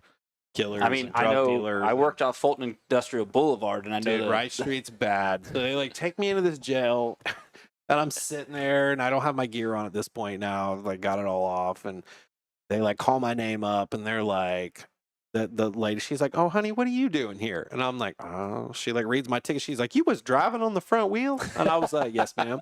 She goes, "What is that?" And I was like, "Well, I'm a stunt rider. I do tricks, and I was in a private parking lot." And she goes, "Oh, honey, we don't have time for this here. You don't need to be here." So they signed me out on like a OR bond. I like signed myself out of jail, and I walk I know out of what there. I know what that is because Oh. yeah, Okay. We'll get to that one. Yeah, that's So story I- time for us. Dude, I go out of there and I end up having to go back to court like a month later, and I go in there with like my whole stunt riding resume and arsenal from magazines and stuff like this. I go in there, and the solicitor, like, he's like, driving on the front wheel on private property? And I was like, yeah, with permission. He goes, I don't have time for this. Yeah. And he like just throws the throws it ticket out. out. And I'm like, dude, I haven't had a ticket in Georgia since I was 2010.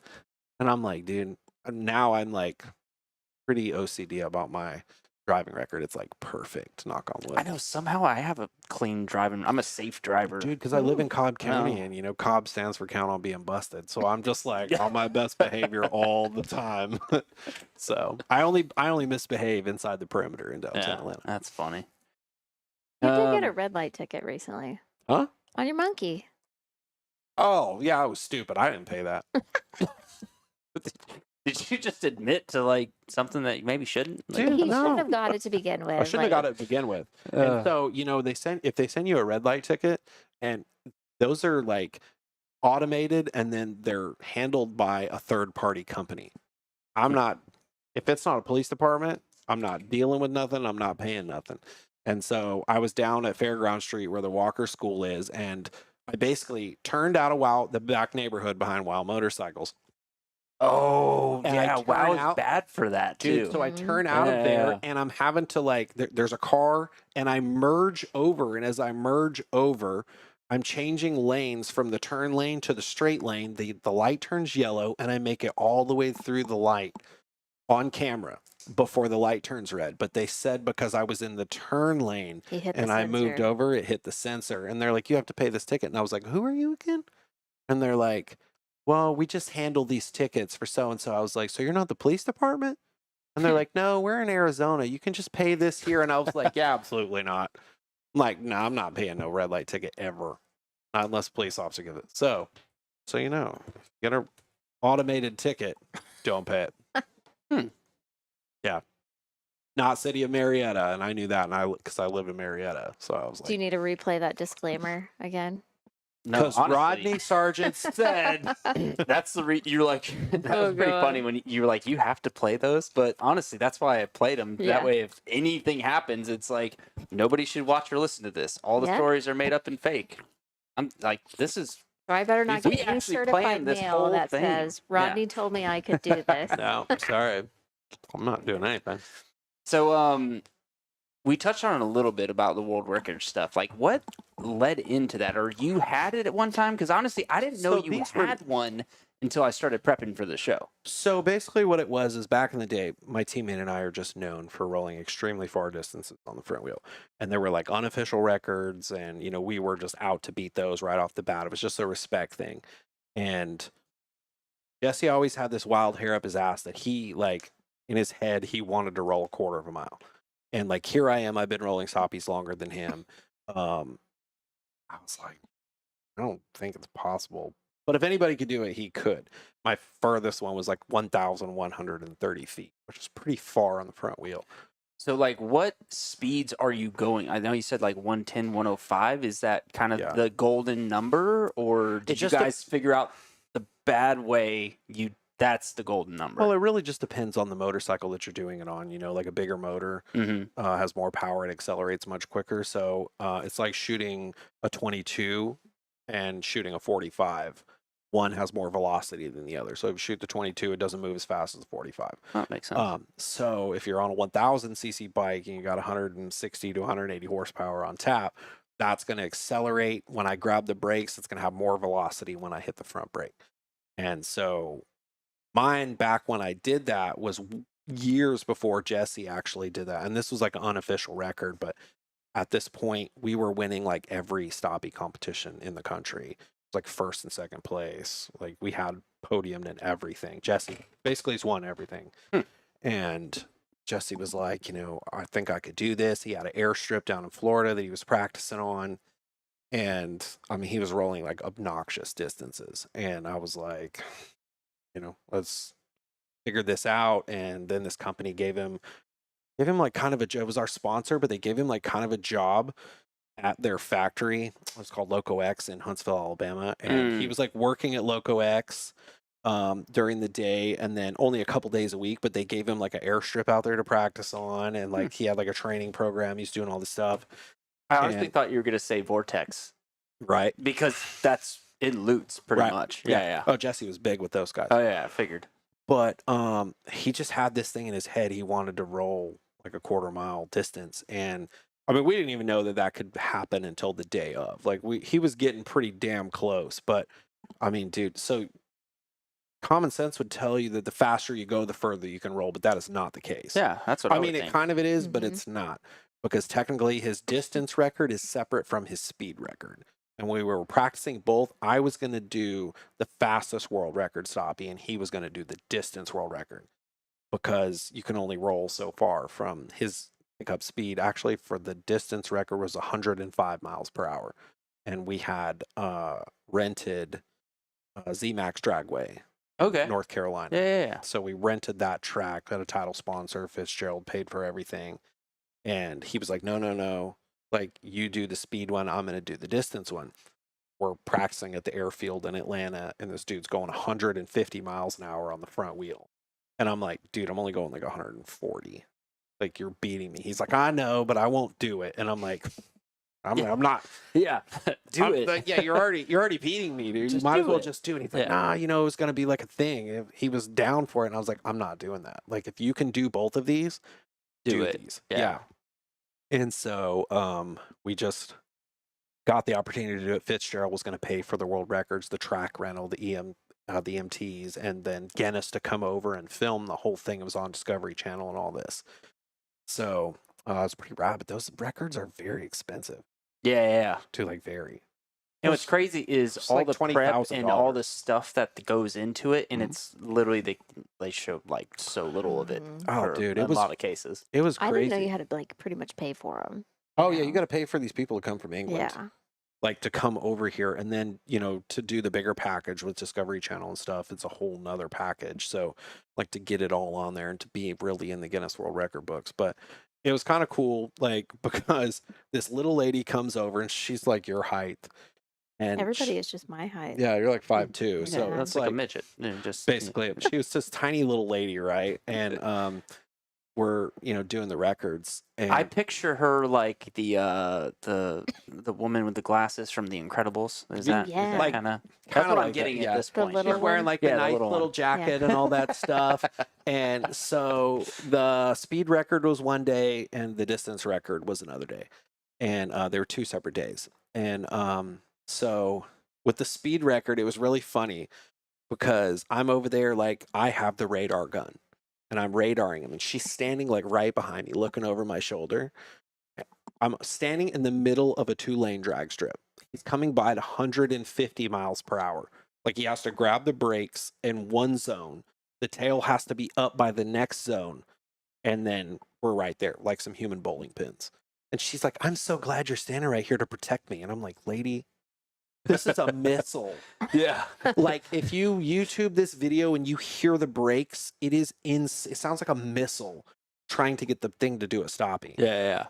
And it only did like 6 stoppies at that speed before it literally seized the caliper bolts into the fork legs. Holy Mm. shit. Dude, it was not good. But that's all we needed. We needed one record, and you have to back it up. Yeah. So, Oh, really? I didn't realize that was a thing. yeah, you So have to back it up too. But here's the Huh. problem that we had. So we had a zone where you hit the brake, and then the tail has to be up by this zone. But at 150 miles an hour, the downforce going over the motorcycle, the tail wouldn't come up.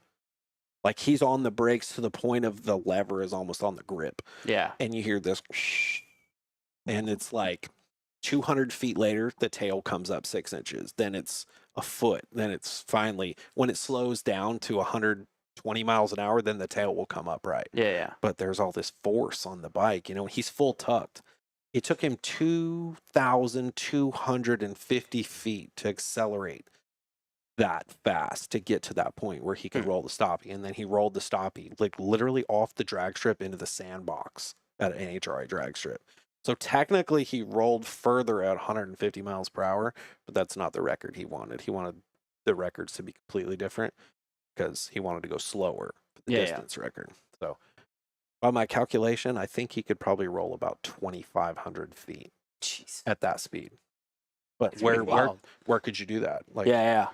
So anyway, that was the one record, and then the next day was the distance record, and the distance record was the one where in his brain, he wanted to do 1,320 feet on the front wheel. And I was like, get him here. He was like 1,200 feet for like in practice. He was 1,200 feet. And I'm like, I'm gonna do the old cone trick. Like, I'm literally gonna move the cone And not tell him. and not tell him. Because he's got to go all the way back, dude. He's like all the way back at the NHRA tower, and he's accelerating to 105 miles an hour. So I think he has to roll a quarter of a mile. He's rolling a quarter of a mile on the front wheel. Yeah. And the drag strip's a half mile long. So he's like backed up. And then he's, again, you have a pickup point and you have to be tail in the air or back tire off the ground by this certain point, and then you've just got to roll. And so, dude, the stoppies, like the slow-mo clips and stuff I've got of that are just insane. His tail is literally, like, you can see the front seat of his motorcycle straight up coming at you. And it's like, it's insane. And it was pretty awesome to see, but he was about like 1,290 feet or something like that. And then I would trick him and I'd move the cone, and he just didn't know we weren't telling him. And I moved the cone back to the marker, to the quarter mile marker, and he rolled the 1320.3. No shit. And he didn't even know what it was. We're Nice. just like, he's just thinking like, this is what it is, it's further than his last time he rolled, but he's so far away, he doesn't know. Yeah. And we're like he's doing the stoppie, and I'm like, turn it. Wherever your back tire lands is where it is how we measure it. So he turns it, and he turns it just over the cone, and it's 1320.3. Nice. And I'm like trying to relay that that's what he did. And he's like, I did it. And I'm like, no, you rolled a quarter of a mile. And he's like, holy shit. Like, he's like, That's pretty awesome. he's so calm under pressure, though. It didn't even like phase him. Yeah. He was like, oh, I think I could go further. And I was like, okay, not today. Like, don't be that guy. It's funny to hear you say that about the tricking them, because I've heard stories about people who are bench press. They think they can't do over 100 pounds, right? And then they basically been doing 110, but they've been being lied to. Yeah. Like it's wild how that mentally works with that It's stuff. totally a mental game. Yeah. It I is a agree with mental that. game, especially when you're up on the front. Like, dude, the cardio that's involved in that is like you're on the front wheel of a motorcycle for that long. I mean, it takes a long time to roll that far, especially that last. I'd say the last 600 feet is just like a hang 10 on a bicycle. You're just rolling and rolling. You can't make any mistakes. It's got to be perfect. And I mean, he is the best in the world. This dude is literally like a circus clown. He can like ride a motorcycle backwards while juggling pins on fire, like literally. So it's pretty, like, it's just perfect that he did this. I would never want to see anyone do it but him. But he did that, and then his title sponsor was like, since you did that, I will buy you a new bike. You can go faster. You can do all these things. And he's like, yeah, I don't want to be a douche and like break my own record. Yeah. Like I already hold the record. No one's ever going to do this. So we're like, well, we should go see if he could break the record. And so we went out and like we went way faster. He hit the speed limiter on his ZX10, which is like 187 miles an hour. Front brakes doing stoppie at 187 miles an hour. It's like unofficial, Yeah. And then he could easily roll 2,500 feet. He's like I said, he's like a freak. So that's pretty rad. But that's where the records came from. And so his are actually stapled in the Guinness World Record books at that. And so that's under like the AM Stoppie School name. And he's helped me promote that for ever since we've been doing it, It was always just us two just hammering away at it. So it's like when we showed up at a stoppie comp, dudes were like, oh shit. Yeah. I'm like, oh, well, we're getting third or worse kind of that's thing, it. right? I mean, That's what hey, they're look, expecting. I've had I things like that have happened. Jesse, he's a freak. That's never happened. I've never beaten him. I don't think if I have, I can't remember it. But like I'm good for second or third, I'm like fine with that because I know he's always gonna he's gonna do that. But like I said, he is a pretty amazing. So Are I you guess good with him finishing second, most guy? I mean, we've had conversations about that this, was a but sex joke. She didn't pick up on that. I know because I'm just ignoring you. I always finish second. I'm always like, you sure you don't want to go back and like beat his record or something? Just like Look, I'm gonna one last little. I would love Hoorah. to say that. I would love to say that, I have the mental game to do something like that. I mean, I basically came up with most of this shit in my head. Like there's dudes out there that could roll long distances, amazing guys that rode with us and stuff, but they didn't really have the science dialed. And I always said that if I ever came back, I would build a very specific motorcycle to do this. But I just know that no matter what, I know my teammate could just do it too. Like, and Yeah. it's like, dude, like, this is literally like, if you flipped a stoppie to 150 miles per hour, you're dead. Yeah. That's why I was laughing about the little Guinness World Records manager. She's like, I'm so glad you're standing in front of me. And I'm if like, he lady, we're smokes you both guys. dead. You're both dead. All Yeah, of our gone. legs are so broke off. Like, you have bowling pins, lady. So I'm like, dude, you should imagine what it'd be like on the bike. It would be way worse, especially when you're in a confined space like a drag strip with these big barricades going down it. So you hit one of those head first, you're dead. So, there's a little bit of the engine centrifugal force that can be a factor in it. Did you guys ever experiment with cutting the engine off once you got the back end up? Yep. Can't roll as far. Really? The motor keeps you moving. Really? No way. Okay. Bump the clutch a couple times, get the rear wheel to spin, and it'll keep the tail up. No. Okay. That's There's pretty your cool. tech tip. Yeah. Oh, there you go. But That's I'm not funny. gonna Like, get it. We experimented with everything. We had weights in the nose of the motorcycle. We tried everything to get it to do what it needed to do. huh? Dude, I had 15 pounds of weight on the fairing stay, like dumbbells strapped to it to see if it would help lower the balance point of the motorcycle, but it made it steer all weird. Like, dude, I tried everything, like, because we wanted to be the best. And to find out, Jesse's bone stock GSXR 750 with 2 steering dampers and some steel braided brake lines on it. Well, they're just killing the world. Really? Yeah, it's pretty crazy. That's pretty cool. So you don't need a lot of fancy things. You just need good brakes, good tire, good steering damper. That's it. And you can just focus on the rest of it. And it's really this wild thing. Like, we would practice my favorite thing to do was practice at night. Mm-hmm. Because when you're rolling, I already can't see where I'm going. Like, I'm so high up on the bike. Yeah. I'm using like my peripheral vision. And so, It's I like mean, I can't. tracking for the road that you're on. Yeah, and I'm so good. Like, I'm literally finding nuts and bolts and shit in the parking lot while I'm rolling stoppies, at 75 miles an hour. And I'm just like, you got so adjusted to that when you were doing it in the daylight, it's just a feeling. Like, I've rolled stoppies for like 400 feet with my eyes closed. Like, pick it up and roll and close my eyes, and it's just a feeling. People are like, you are insane. And I'm like, dude. Well, if you do it enough, too, That's it. it's like muscle memory. It's, second nature. Riding a wheelie on a Hayabusa is the same feeling as riding a wheelie on a Honda Grom. The feeling of weightless is the feeling of weightless. Yeah. The It's balance just- point with it. Yeah, the balance point. You can balance a spoon on a table, like, upright. So it's when you know what that feels like, you know what it feels like. And sounds easier said than done. But I mean, it is a feeling, and it's riding a wheelie for me, literally like walking. It's basically a stoppie too. So, well, it's funny. Like, I'm really good at doing wheelies. I kind of with anything. I can get on it. I can figure out the balance point. But I just never wanted to commit to stoppies.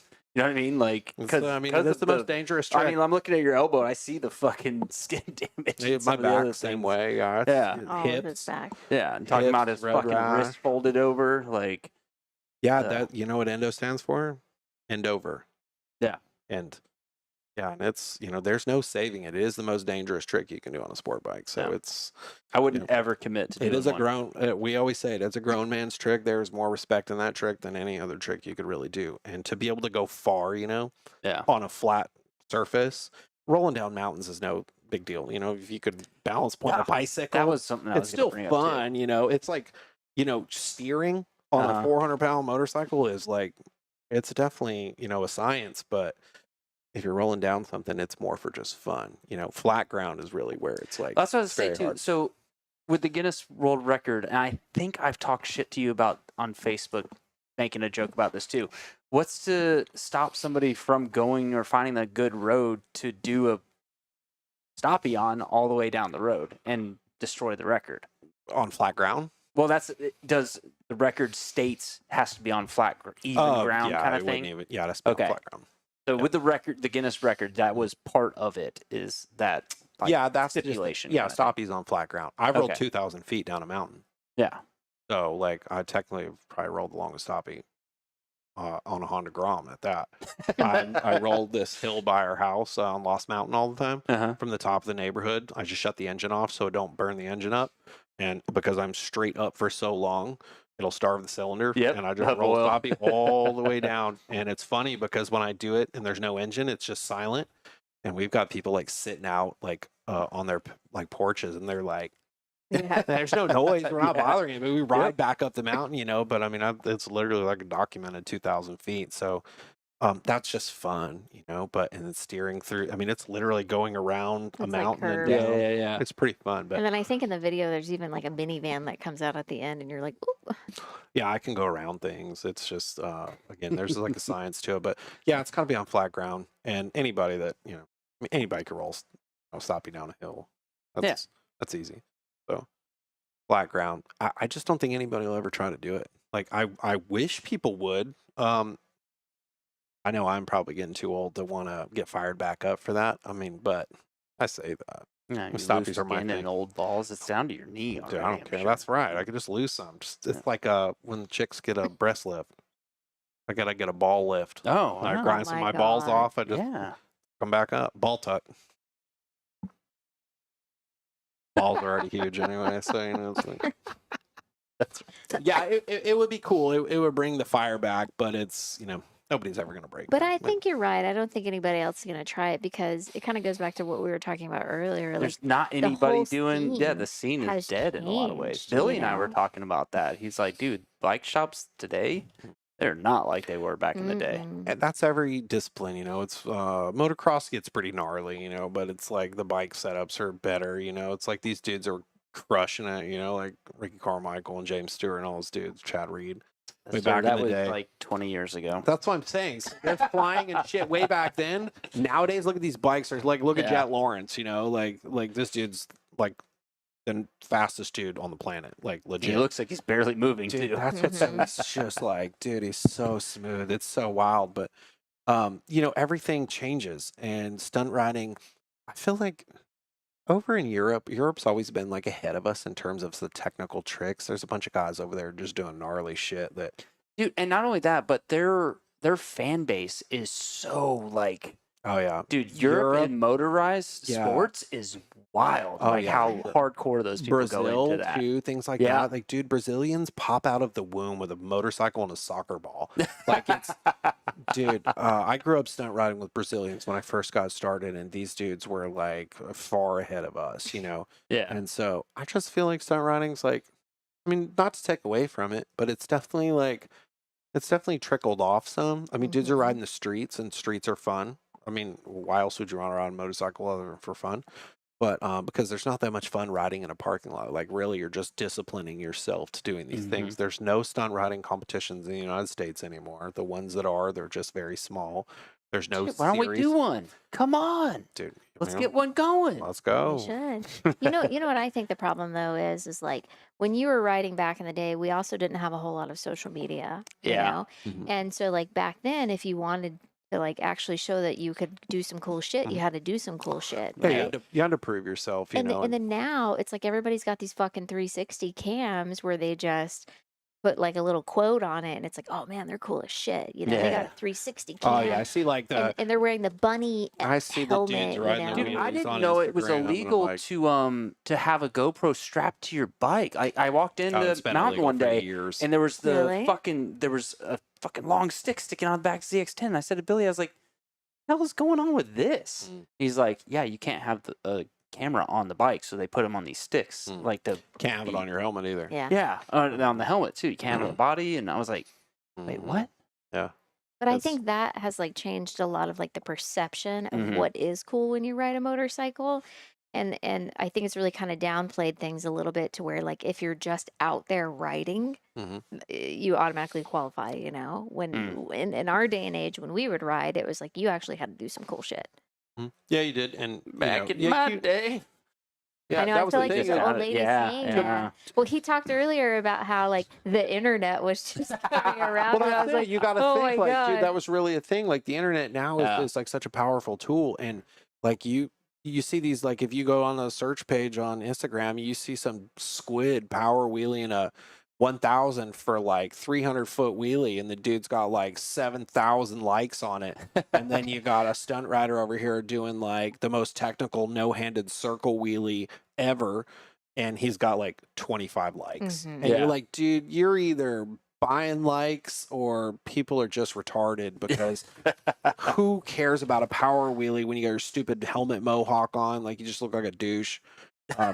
But it is what it is. Tell us how you really feel. Dude, I've always been like that. No, the I'm Mohawks to me have always been Oh my like God. That was- Have you stay seen the away guy from that. that like sorry to name names, but like have you seen the guy that dresses up as like Pikachu on Mm-mm. social media? Like he doesn't do anything at all, but he's got like 1 million followers and he just dresses up as Pikachu and that's it. you Dude, know? it's So- that's it was crazy. But to watch our stunt riding series die, I actually judged our last competition series here. It traveled all over the country. I was an overall judge and judging like the best riders in the world. They would come from all over the place, Poland, Japan. These dudes are just incredible on motorcycles, and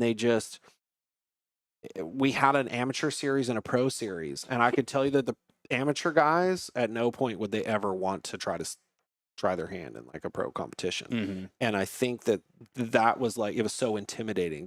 They would never move up. Yeah, they're And that just just so kind of- far off. They're so far off, it was like, it'd be like having like a C-class dude try to go qualify for Supercross. Like, Yeah. it's like, what am I doing here? It'd just be embarrassing. And nowadays, like kids can just get their fame and their kicks off of Instagram and TikTok. They don't need that respect from the other rider. They're like, no, bro, I'll just do it myself.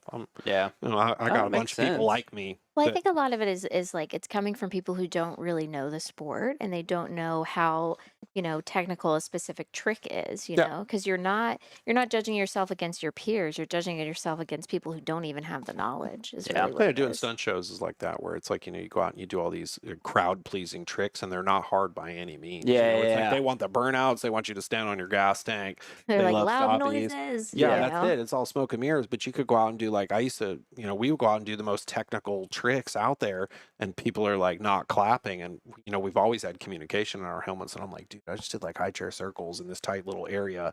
These dudes aren't even clapping, but I jumped up on my gas tank and they lost their minds. And I'm just like, this is so baffling as a rider, But I can say this though, us always doing all the stoppies, we're turning 180, 360 on the front wheel, parking on objects, smashing cans.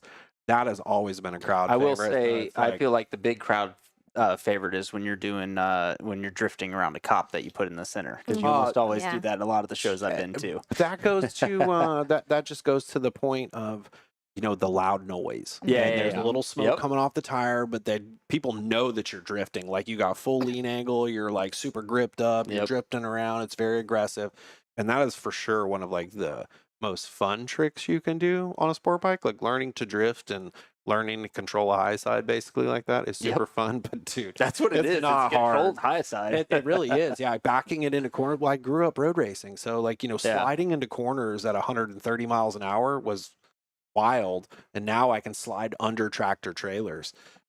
So it's taking that in. It's funny how I go in here. Yeah, It's on it. got a little It's friend. funny. I used to get kicked out of racetracks for sliding into corners, backing it in and drifting out, and they're throwing black flags at me. But now MotoGP dudes are doing it. I'm like, bro, I'm doing way cooler shit than him. Yeah. Like, and now a couple of the MotoGP guys are actually, and World Superbike guys are getting into stoppies, and I get tagged in all these videos, and I'm like, I mean, it's sick. It's these dudes are athletes. It's Yeah, rad yeah. to see, but I'm like, amateur.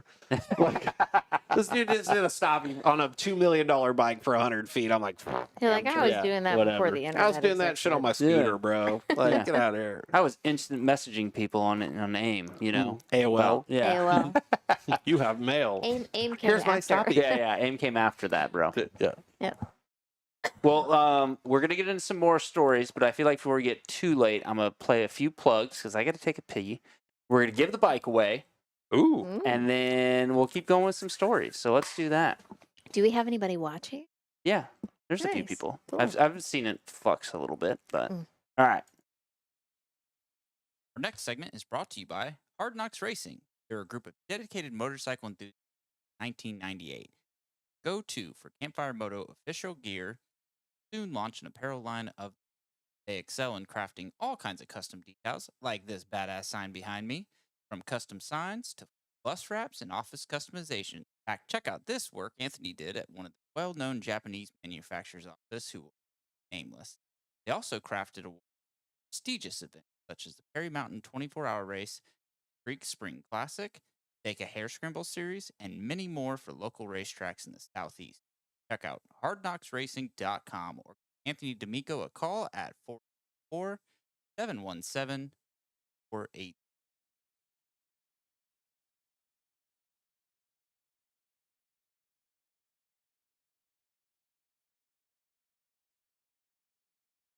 These stories are brought to you by On-Road Riders. Get on the road safely with On-Road Riders.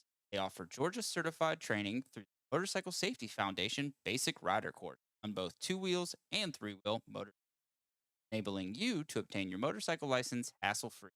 Their mission is to instill essential skills for safe motorcycle operation, save lives. You'll learn from certified coaches covering everything from clutch friction zone techniques to obstacle avoidance. They currently have 2 convenient locations, Mountain Motor Conyers and Georgia's Best Fireworks.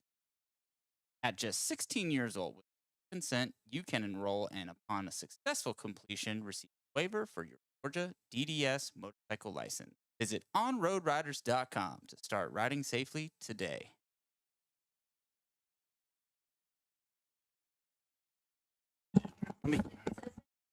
That's last year's calendar. All right, big moment of truth. Let's get the.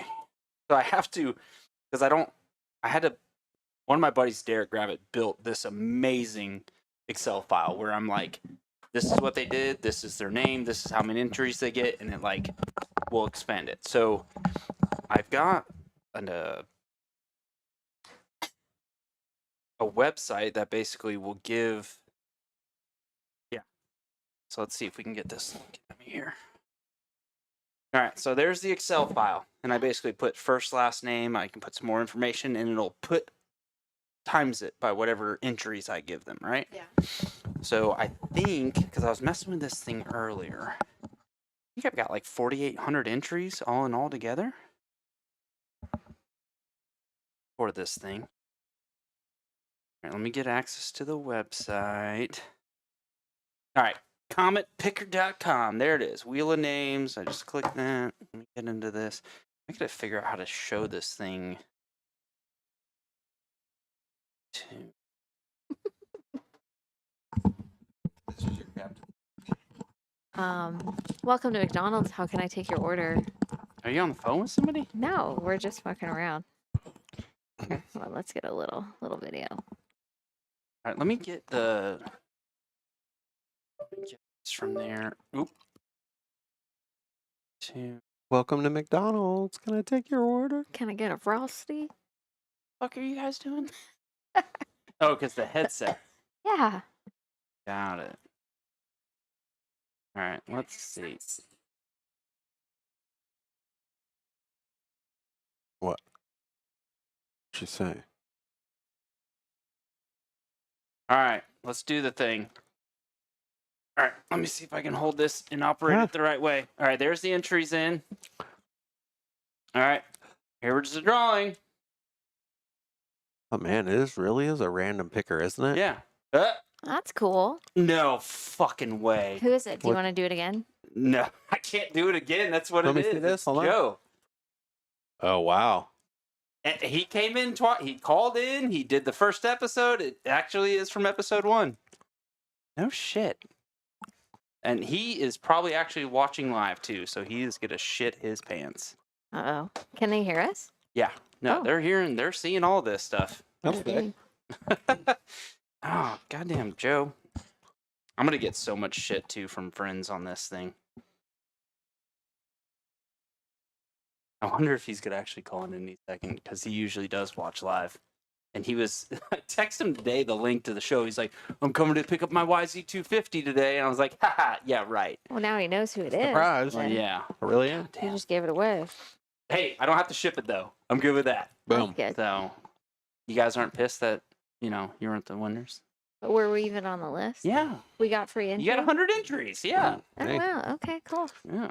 Maybe next time. That's Good okay. luck. Funny We know story. what window to go through. I've actually never won anything, and so Well, that's his in thing. recent- He was saying the same. He's like, Dude. I better fucking win this thing because I've never won a fucking Bro, I thing. don't win shit. And we went to my buddy's coffee shop. No, he's fucking calling. He's calling right now for real. Hold on. Let's get. I'll call you back. I'm gonna call him from the line here. He must have heard you. He did. I'm coming to get it. He's pumped. He's Yeah. on his way right now. He's like coming. All right. Hold on. I call with this thing.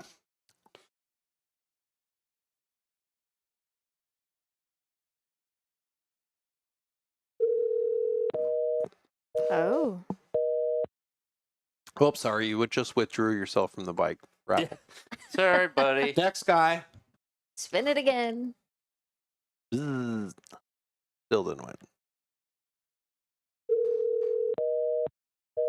That's Maybe weird. he has his phone where it'll like block numbers. No. So I did have a problem not too He long thought you were ago. calling about his extended car warranty. All right, let's. I'm gonna. Yep. Now, if I Bluetooth to my phone to that, but I always turn that off because of like I watch the show live to see like who's listening, who's watching, all that other shit. He's like, yep, they're calling about my student loans. Mhm. No, he's paid those off a long time ago. I mean, I never went to college and they still call me. I've never even had a student loan. and they I've call never had me. one either, and they Dude, still I calling. I'm paid- like, what? I paid my college as I went. Yeah, I picked Yeah. cash. Yo, I'll get out of bed for that, man. Hey, Joe. What's happening, man? Did you hear Rodney talking about how he's never won anything? And I was just saying how you were saying the same shit before. Like, I've never won any of these things. Exactly. I even got smoked on my lotto tickets as Christmas presents this year. I think Aw. Megan made $45 in scratch offs that her mom Dude. gave her. That's awesome. Danielle one would thing win I will stuff like say, that, too. I'm I've never wearing- won anything. I'm wearing this shirt because I won it in a contest this year. Yeah, Yeah, at the Great Escape race. that's awesome. We had something like that happen recently at Pop's Coffee. Yeah, I went to Pop's Coffee Bike Night, and she, I always want to get the tickets, but then I just give them to her because she wins everything. I don't win shit. I Yeah, never my wife's win the same. anything, She's the literally lucky one. ever. Yep. Dude, she won us like we, a hat. well, She we won us- went for one time and I won, and then we went again like months later, and I got his ticket, and then I wound up getting somebody else's ticket because they were like, I'm gonna leave, and Yeah. I won twice. She won twice in the same night at the raffles, and they do like little giveaways with gear. And I bet oil Joe's changes like, will and you guys shut up about your fucking things? I just Joe, want to go just get out of bed Joe, and come get it. tell us about that Come bike. get it. Dude. How stoked are you right It's now? downstairs. He says it's there. He promises it's not a toy or a model. Just come get it. Right? Oh, no, I'm definitely familiar with it. No. So what I need to know is, are you gonna take the cash option or are you gonna take the bike? I don't know. I can always add another arsenal to the, to What's the the cash garage. option? Yeah. There's- we didn't know about the cash Yeah, option. there's cash- You don't read the fine print? No. It's all in the fine print. People didn't read the fine how much print. is the cash option? Well, I mean, read the fine print. It's in there. Answer the question. I'm not going to answer the question. There's reasons I'm not going Before to I answer the sign question. the deal, I I'll made have- the cash option a certain way for tax reasons and stuff. So Oh, well, Yeah. if you set it online, you have the disclaimer it could be fake. So yeah, this whole thing is fake. I know that's what I'm saying. Yeah. I wouldn't believe it Sorry, if you Joe. said it You was didn't like really get a bike. He's not really $2,000. giving it away. He's probably already downstairs in the garage, Knocking on the door rolling right it now. out. Yeah, somebody's stealing your bike. I'm just glad I didn't have to ship it because honestly, I was playing with it earlier to make sure like it would do the right things and all that stuff, and it was like picking. Start. Yeah, it was picking a few people where I was like, oh, that dude's in Michigan, I'm like, oh fuck. Yeah. So, but honestly, Danielle Pinion, I think he's got the most entries because he like called in during a show, sent a voicemail, sent another voicemail, sent a video. So I think he had the most. Wow. Dang. So, and Joe's got you called in one time, so that's 75, and you came in for the first episode, which is actually what won you. It said episode 1. So that was 100 entries. Yeah.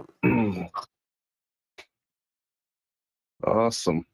Honestly, I'm surprised man. he's I would still have just been awake. calling. What time is it? No, usually it's 9:23, my wife's birthday.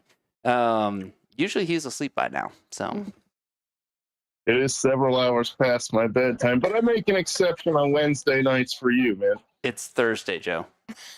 Shit. Busted. Busted. See, there you go. I do 2 Wednesday episodes. He's like, oh, man. Well, you've been doing Wednesday shows lately, so I got. You're right, I did. All right. Well, I'm probably gonna get a bunch You're of the shit old from man all my brave. friends. I'm gonna get questioned about if this was real, but yeah, it was legit real. It was real. I We witnessed watched this. it. We watched it. We Yeah. watched I was it. like, oh, wow, look at this little generator. Yeah. Was it Scouts Honor? I got kicked out of Boy Scouts for eating a brownie. I'm sure you got kicked out for more than that. Special brownie. It was actually for TPing a bathroom on a camping trip.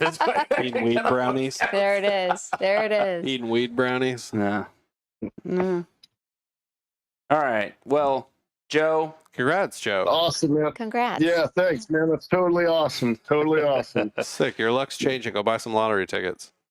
Yeah, Buy no me shit. some lottery tickets. No shit. All right. Go to bed. That's excellent. All right, take her easy, guys. All right. Thanks, Anth. See you, man. All right, see ya. I Bye. can't believe he fucking. That's so funny. Because he literally talked about the same. He's like, Dude. I never win I mean, your luck's anything. got to change at Yeah. some point in your life. That's what I keep telling myself. I'm like, dude. I get all these good ass fortunes from me and Guru go to Chinese all the time. Yeah. And I get these really great fortunes. I'm like, yeah, that's going to be me. And he's like, that should have been my fortune. And I'm like, no, dude, it's going to be me. It's not ever win. Ever. Maybe next year. Maybe. Stay All positive. right. So I do want to get. Whoa. What you need to do is get your voice back. I know. I don't know what's going on with me right now. Honestly, this is. Oh, it's just looking forward- Anthony being I'm kinda- Anthony. I'm kind of fucking cold right now. Yeah, it's That pretty heater- chilly. Are in you here. getting paid by Yamaha? No. Don't wear that Pay out. me shit. Someone is in this household. Oh, that was the other thing that we don't talk about. Yeah, I mentioned my work. I forgot to mention other things. All right, so there's a really good story, and I feel like Roddy probably doesn't even know that whole chaos of the day with Ooh, your I broken like these. ankle. Oh, the Oh. broken ankle. Yeah, I do. I do know about this I one. mean, I think you know some of it, but I don't think Yeah, you know but you don't all know of the it. full, like, I don't think you know the full. Yeah, because I don't want to. You tell. Oh, okay. So Danielle Mhm. and my wife did Mhm. their first track day together. Yeah. The same time. Yeah, Little a little Talladega. tally. Yeah. And But I don't think you know this. I didn't pay to go. Like they had sold out of spots, uh-huh. and then one of the guys couldn't go, and so I bought his spot. So Huh. this was like totally last minute. I didn't even know I was going to be able to go. So like the night before kind of deal. Is that why your bike looked this shitty? Well, that was after. Yeah, that was after. That was after. And this was not my first track day. No, it's just a It tape was job. Okay. No, this was my second one. That's just a tape job, right? Okay. there, So, my first track day, whenever I went out there, it was with Marmo when Huey rented the track. Okay. And we I wasn't did- with them at that time, but I Yeah. know they had done it. But I didn't have a suit. I don't know if you know the story. I didn't have a suit, so Dave Didn't you Cryer. have like a two-piece? No, suit that Dave zipped together? Cryer let me borrow one of his suits. Okay. So I You had her this, and Dave like- are the same height, so like. Yeah. We're like the that's true. same person, right? Shout out to Dave. But like, so I wore one of his old suits. So it was just like this 80s looking leather. Oh, the suit. white and blue The one? white and blue Oh, one. man. White and blue one. I So- remember that one. Yeah. Yeah. Speaking of weed brownies, Yeah. Dave Cryer. And then later on, he sold me an A-Star Stella suit that he had bought. What? We Somebody got- kicking the ground? I don't know. Did you? Is that? Oh, is that you? Okay, my kid came in the last show, so I thought my kid was running in the show right now. No, Sorry. no. Look, listen. Look, my feet dangle off the couch, so I keep hitting the floor. That's okay. My feet don't touch the floor. So, No, that's anyways, funny. he had sold me a suit that he had bought for his son, I think. and because it was like a women's suit and it like fit his Yeah, kid. yeah, yeah. And so he sold it to That was me. probably when they were racing all the TTRs in the parking Yeah. lot at Southern When Poly. Trevor was a little guy. Yeah, and I guess he just didn't want to do it or something like that, so he sold me the suit. I still have it to this day. And then that's when I went with you guys. But then I remember at the track, you didn't have a spot either. No, I was there just to hang To out and help chill. Megan. But you had a bike with you. Well, she had her Super Motard, the DRZ 400. Yeah. So she had her GSX-R 600 and she had her Super Moto. And Carson was doing a track day that time. You were he was doing there. it. I was there. There's a few other times. That was the first time I actually think I ever went to do a track day or was like hanging out at a track session. Mm-hmm. Yeah. So what happened to me, and I know everybody, anytime you have a crash story, you're like, well, what happened was. See what had happened was. I'll tell you my version of it. So, did the class, because this was with Sport Bike Track Time, I think, right? Yes, because they actually did lessons. Yes, we had class. They had class. We had classes. Which with When- Marmo, we didn't. Huey was just kind of like, don't fuck up. Yeah. And like, go. But because of that, insurance paid for yes. Megan's bike that day. Same. Oh, yes, Same. that's right. Same. Yeah. Because Megan and I talked about it. So we're doing the classes, and you got a control rider and everything, and I'm just getting into the groove. Like Little Tally is awesome. Like the chicane in the back, I'm just like, fuck yeah, this feels awesome. Did I lose my? No, I didn't. Okay. And so we're going, and then he eventually goes, hey, you're doing a really great job. I'm going to let you go. Just ride within your limit. So I'm like, okay, I got this. And then for whatever reason, there was a guy that was on a Busa in front of me. And it was so incredibly annoying because, I would be like, I remember you do you guys remember? talking about that. Yeah, because Yeah. you would actually catch up to him, but I as would soon as you tuck get to a in. straightaway, he would Yes. just it was like, I would accelerate. And you were tuck like, in, and I was fuck like, this guy. I want to be so aggressive in these curves. And like that guy would always slow me down, and he was like not doing well in the curves. And then every time we'd get into a straight, he would just take off, because and I'm you on a couldn't- 600. Yeah, and he's on a 1300. I'm like, oh, this is so annoying. So I think it was like we dipped into turn 2, and then like I just pinned it. I was like, I'm gonna get You're like, around fuck this this, guy. I'm Like, getting fuck around this I'm guy. gonna get around this guy, right? So I finally get around him, and I go to dip into, I think, turn 3, if I'm not mistaken. And I go to kind of like, press the brakes a little bit, and there's like nothing there, right? Oh, you There's nothing cooked there. your brakes. Totally Right. cooked my brakes, right? So then I go to press it again, and all of a sudden the whole bike just goes. And then the next thing I know, I'm like flying off, and it's like sun grass, and because there was a class, they had told us like, if you wreck, we're gonna pee in your helmet, is what they said. Do you remember that? No. That's what they said. They said, don't wreck, otherwise we're gonna pee in your helmet, right?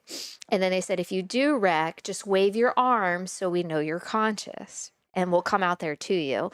And so I remember I was laying there in the grass, and I was laying there like this, and sorry for any curse words. Your mom already kind of got onto me a little bit. So I apologize, Susie. I was laying there, and I was like, God damn it. I can't believe I just did that. Right. And so they ran up to me, and they were like, what's wrong? Are you okay? And I was like, my leg really, really hurts, specifically my ankle. So they, you're like full gear. And they take my boot off, and I was like, don't cut my suit. Because remember, I had just bought that suit from Dave, and I was like, holy crap, like, don't cut my suit. So I have really long socks on, and the guy is taking his hand and just like shoving it up inside my suit. And I'm like, oh my God, that hurts. And he's like, well, you told me not to cut your suit. And I said, just cut the sock. Just cut it. It's totally cool, right? So he finally cuts the sock. And he was like, I don't think it's broken. I think it's okay. Yeah. And so he like wrapped it in a bandage. They put me in the back of the ambulance, and then they brought me back outside to the pit. And I remember sitting in the back of the ambulance, and I'm holding my helmet, and the guy that had been teaching our class walks up, opens the doors, and I just looked at him, and I was like, are you going to pee in my helmet? And he goes, no, but you can't wear that helmet anymore. Yeah. Because the helmet was all trashed. I don't know if you have that picture, but You know what? I might. I'm showing right now your boot. Yep, here Yeah. it is.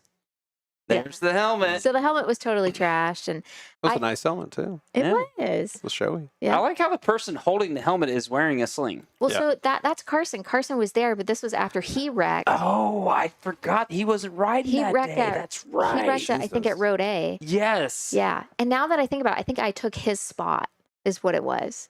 That makes sense. Yeah, because he couldn't ride.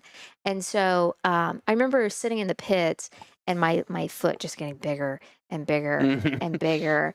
And I was like, I gotta go to the bathroom. And if you remember, I'm still wearing my suit, And so like I'm limping to the bathroom and I'm like getting sick because it hurts so bad.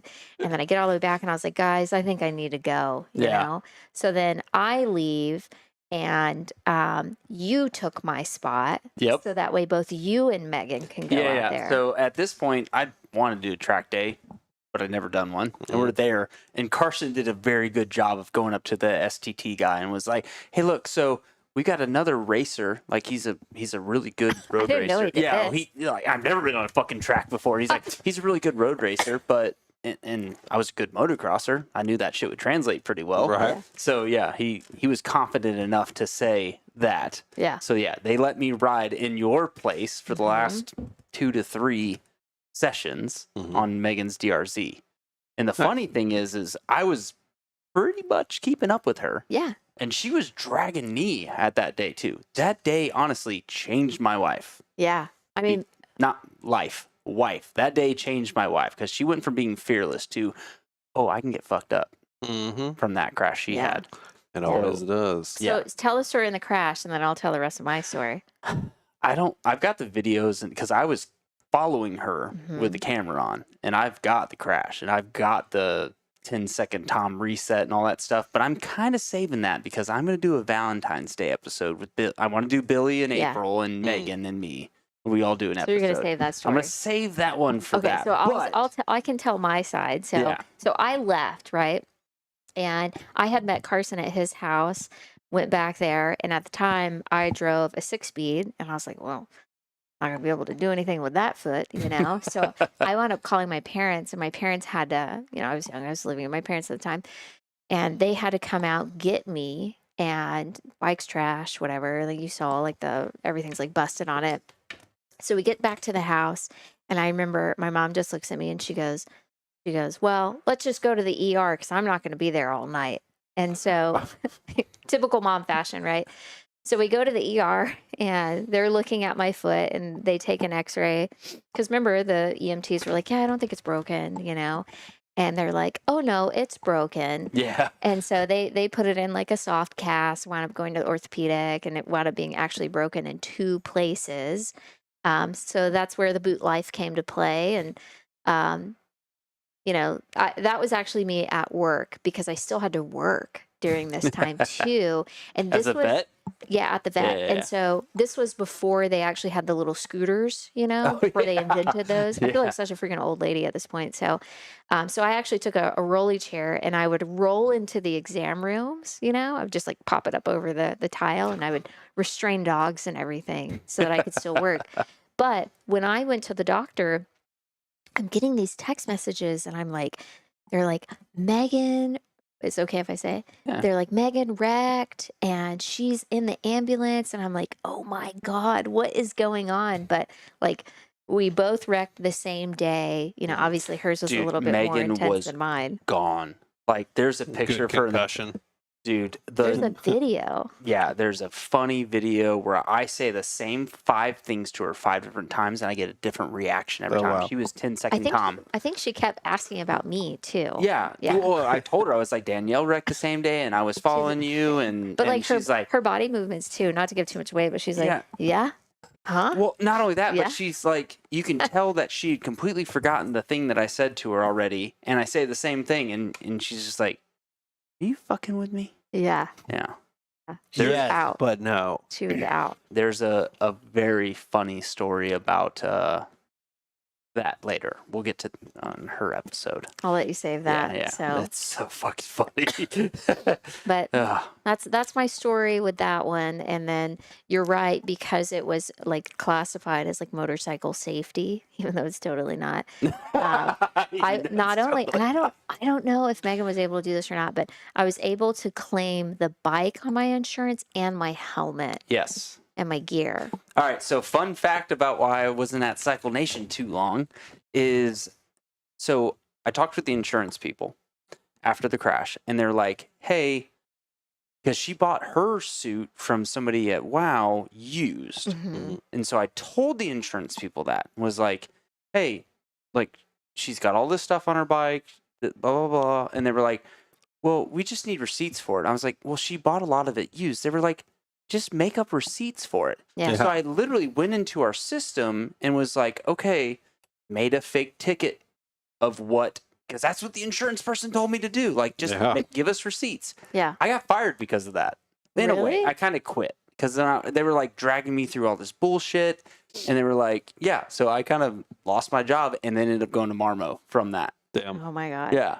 So that's a story I haven't really told many people about. So you can but tell Megan that you sacrificed your job for. What was that? Yeah. yeah, insurance I claim. sacrificed That's my real job love. for a different part of her. But sure.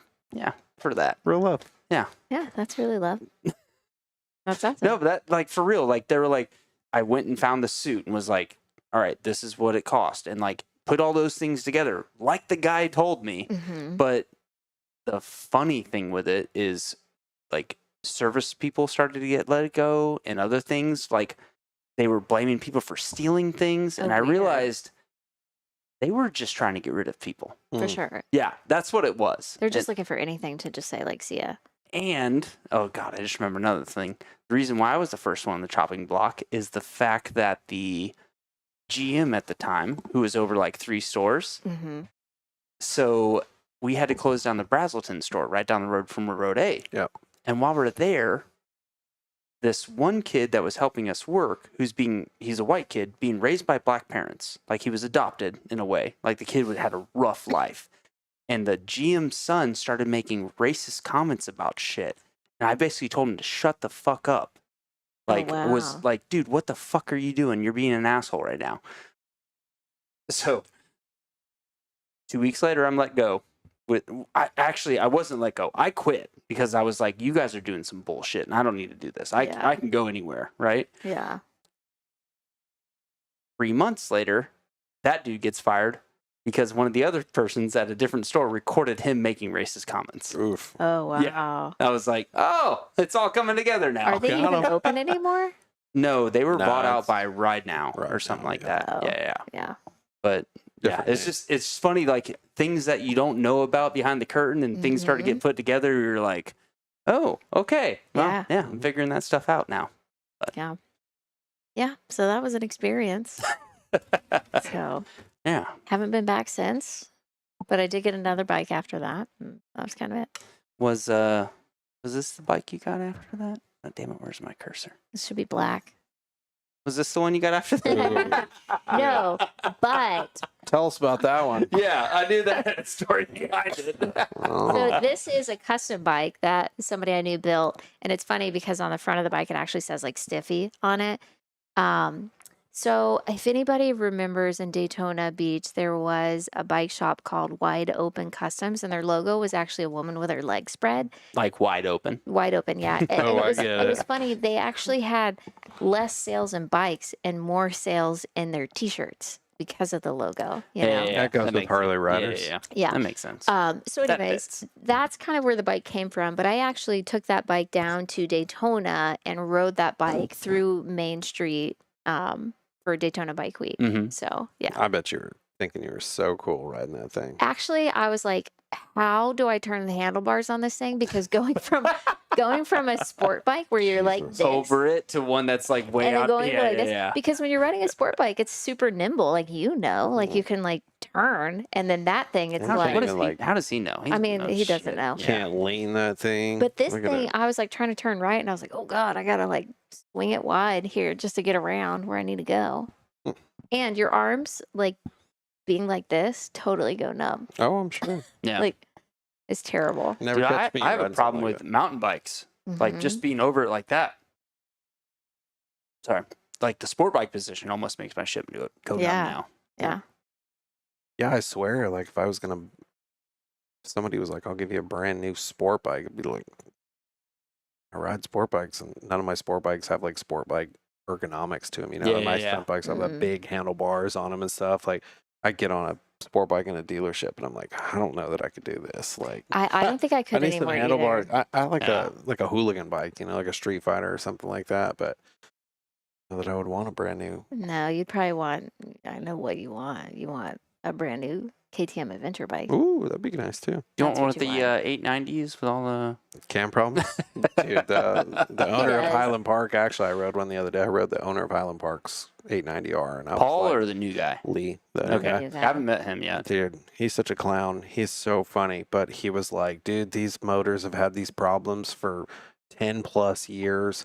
He's like, dude, these old 990s had the same thing. He goes, I stuck a carburetor main jet in there for the oil, man. It gets old to the top end. And I was like, what? He's like, I got a 148 main jet in that thing. And I'm like, really? And he goes, I swear to God. Mhm. He's, man, this thing makes like 80 PSI pressure. I put a gauge on it. And I'm like, dude, you're kind of genius. Yeah, But because that's that- what it needs. Dude, for I oil, rode one right? the other day. He had said, I just built the suspension on this thing. Go ride it. And I was like, get me off this thing. It's too fast to be a dirt bike. Yeah. Like, this thing is insane. Like, holy cap. Give him my T7 back. I was So- waiting for him at the truck because I knew he was going to go do like crazy stuff. And he like comes back and I'm like, oh, there he is on a I different was bike. on the right now. I was on the 890. I was like, get me off this thing. This thing, they're so fast for a Yeah. 105 horsepower or something. Well, in hell, the we were dirt. talking about riding the adventure with Grayson and Jim the other day. Jim was Yeah. on like a 1290. Yeah, Mhm. that's 170 horsepower. The older ones, shit, the new one, I think that's damn near almost 200 horsepower. It's pretty crazy to ride something But like it's that off also road. it's also comfortable. Oh, you they're know, so because comfortable You're like though, dude. this You're sitting Mhm. upright. Yeah. versus this, or in that case, you know. You don't think about So- that until you go ride one. You ride one of those adventure bikes. You're like, holy crap! I see why these old dudes ride these things. These are Yeah. comfortable. Honestly, I have yet to ride a Tenere because Oh my I God. don't want to be the same thing with the Stark. I You don't want to will- ride a Stark because I'm gonna be like, he's starting "Ah, a guy fucking gang. have Like this one." I was picking on him the other day because every single time he sees one of his buddies and he's like, "You want to ride my T7?"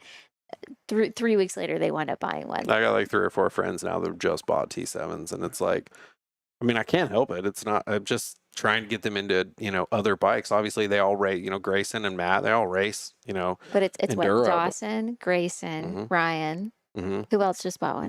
Matt, Yeah, Matt just bought one.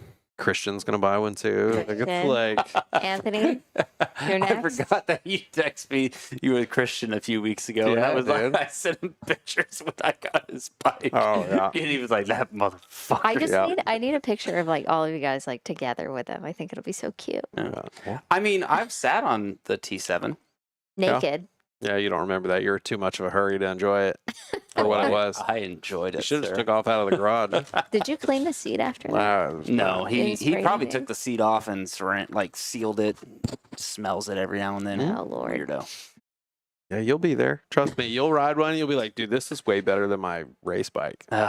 I don't even have a Woods race bike anymore. Really? Shit got stolen Wow, that's all right. last year. Well, the Woods race bike it's probably our did. year. The Woods race bike probably didn't sit much different than the motocross bike and those things. Like, I just took the T7 to like Talking Rock, which is like little small jumps and stuff, on it. Yeah. It's got that one big finish line jump, but you got to be on a motocross bike to jump that. But I was jumping all the jumps out there once I got used to it, and I was like, all the dudes out there were like, bro, and I'm like, I know it does that to everybody. Like, it They just were all sounds, broing out. Like, it it was sounds so, so funny. good with the Yoshi's banging off the rev limiter, and I let Gaddy ride it. Yeah. Gaddy rode it, and he rode it for literally 17 minutes straight. He had like a lap timer and on his smartwatch, and he was like, my timer's been going off for 7 minutes. I set it for 10 minutes, and I was like, dude, he was running laps on Yeah. that thing. He was like, I don't want to get off it. This is so fun. It's so fast. And He I did was good like, though. He did really well yeah, with he it. kept, every lap he would just figure something Yeah, out. he got all his motocross skills from me. Dude, Of course Yeah, he but did it's like good. such a heavy bike, Like,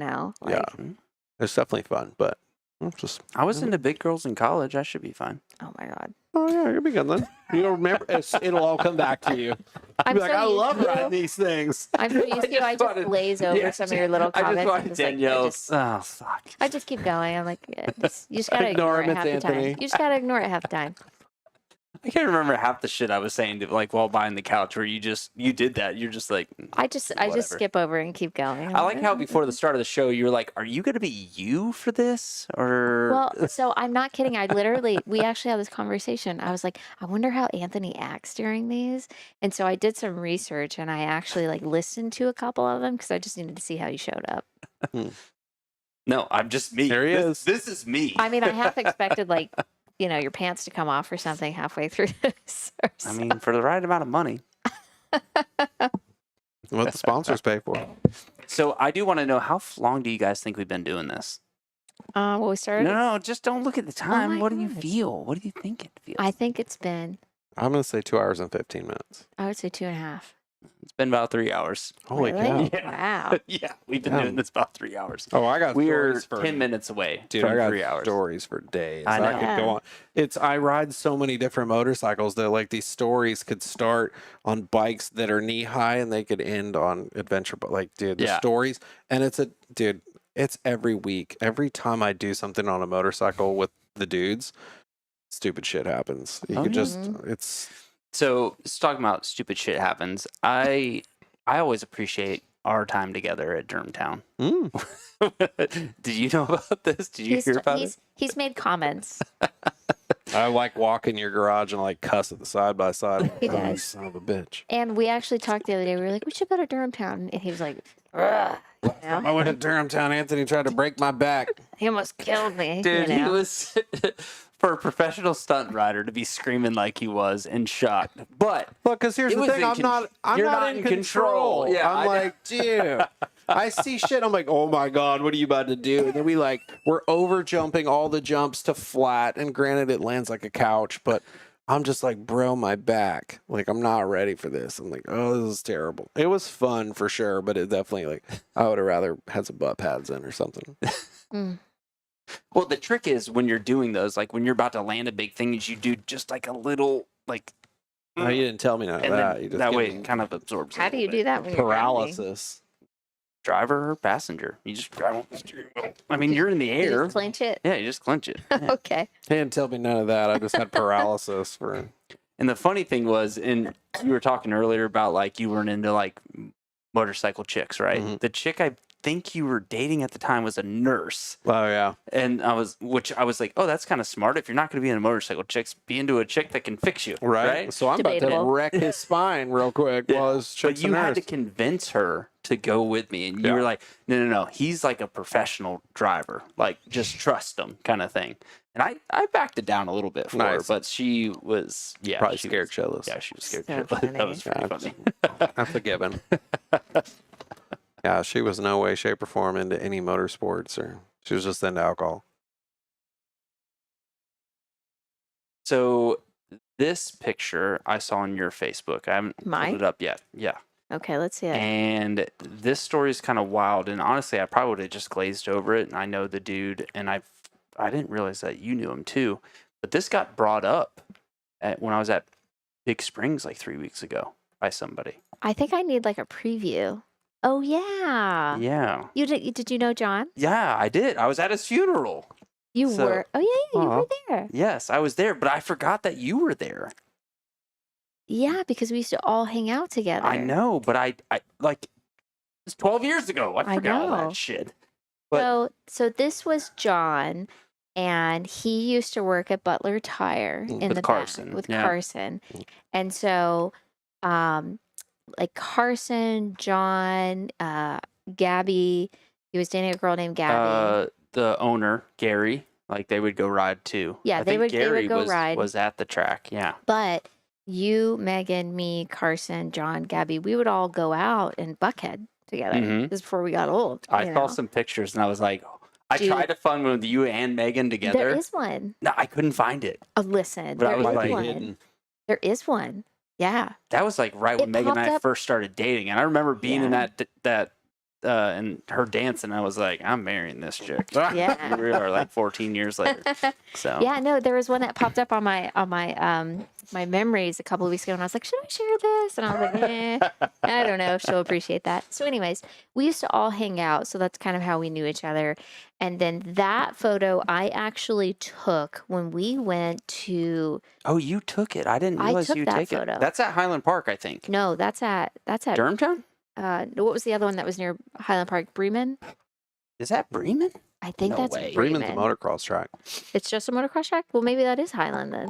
That's got to be Highland. I remember that being Highland. Well, it's one of the two. So maybe that's Highland. So Yeah, anyways, that old kid. I took that photo, and if you remember, he passed away. Mm-hmm. I don't know where he was. Maybe you do. So that's what I'm trying to remember is how I it got heard it brought was up at Big a- Springs. So I know the track that Okay. it was at. So Yeah. Magnum. Yeah. That's all I'll say. Magnum. Yep. But You're right. but Blair and Mike, they lived at the same spot. They had this awesome track. Yeah. But what got brought up is the fact of like people doing things that are above their skill level. Mm. And that's kind of why I wanted to hit on a little bit, because I do try to do some educational shit on this too, where it's like, look, you might think that you're ready for some stuff. You're not. Like, take the time to learn the jump, to do the step. Like, don't go for 100-foot stoppie when you don't for your first attempt, right? Definitely don't go for it if you see my cell phone out. Yeah. But that's the situation that happened. for here, sure. is he was like, That's all. that's what was disciplines. wild is somebody brought it up, and it just brought back this flood of memories of how it all happened. Like, they were talking him out of doing this jump that he was dead set on. Well, And Is that what killed him? I think I don't know the whole story. I maybe heard a little bit of a different version. I think there was also probably some pressure to do it, regardless of like being talked out of it. Okay. But anyways, it wound up being a tragedy. And going back to the bar reference, at this particular bar, they had a thing where if you enjoyed hanging out there, or if you had a loved one that passed away, you could hang a photo. Yep. And so I had that made, and I took a picture and I posted it on social media, and that photo is actually still hanging in Moondogs to this day. I couldn't remember the name of the bar. Yeah. And the photo looks like you took it at Hobby Lobby. Yes, I went to Hobby Lobby see the and I had reflection. it. I had it framed and everything, and we actually took it there. We all went there. If you go on the dance floor side, if you look up at the ceiling on the far right corner where the cooler is, it's Yeah, yeah. actually still there. But his mom actually reached out to me and said, "I love this photo. Will you make one for me?" So Yeah, I yeah. wound up having another one made for her as well. So No, it's just one of those things like where I was scrolling through to find pictures and whatever. Yeah. I saw that and I was just like, they just brought back a flood of memories Yeah. from that time, because that was tough to deal with that Yeah. time. it was like so sudden too, Yeah. and like I can't really speak to like his hospital or anything like that, but I do know that none of us thought it was going to turn out yeah, the way we all that it thought did. that he'd recover. Yeah, we all thought we were going to Because be it like was laughing. 4 days or so before he passed. Yeah. Yeah, it was very, very quick, and it was just like we were all very, very shocked by it. Yeah, because we were all like, "Oh yeah, he took a bad hit, but he's gonna be fine." Yeah. And it was just one of those things. Like when I saw it, I was like, "We should give him a little bit of honor," Yeah. because that was. I mean, he was Jewish too. Yeah.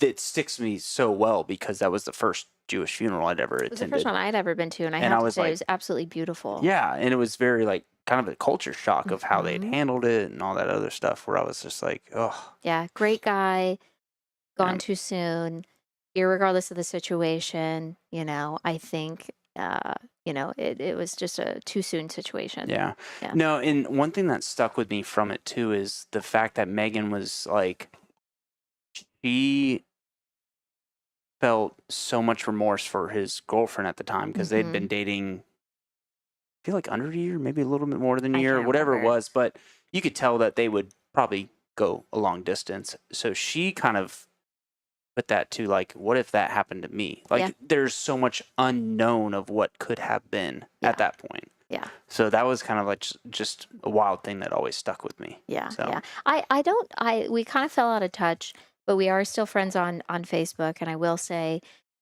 I can't imagine what it would have been like going through that, and she's an incredibly strong person for making it through, but she is happily married. She's got a beautiful family. She's got 2 children at this point, and so she is in a very good place. Yeah, I'm. It's kind of one of the reasons I want to bring it up too, because I didn't know, because I was like, I've lost touch as well. Yeah.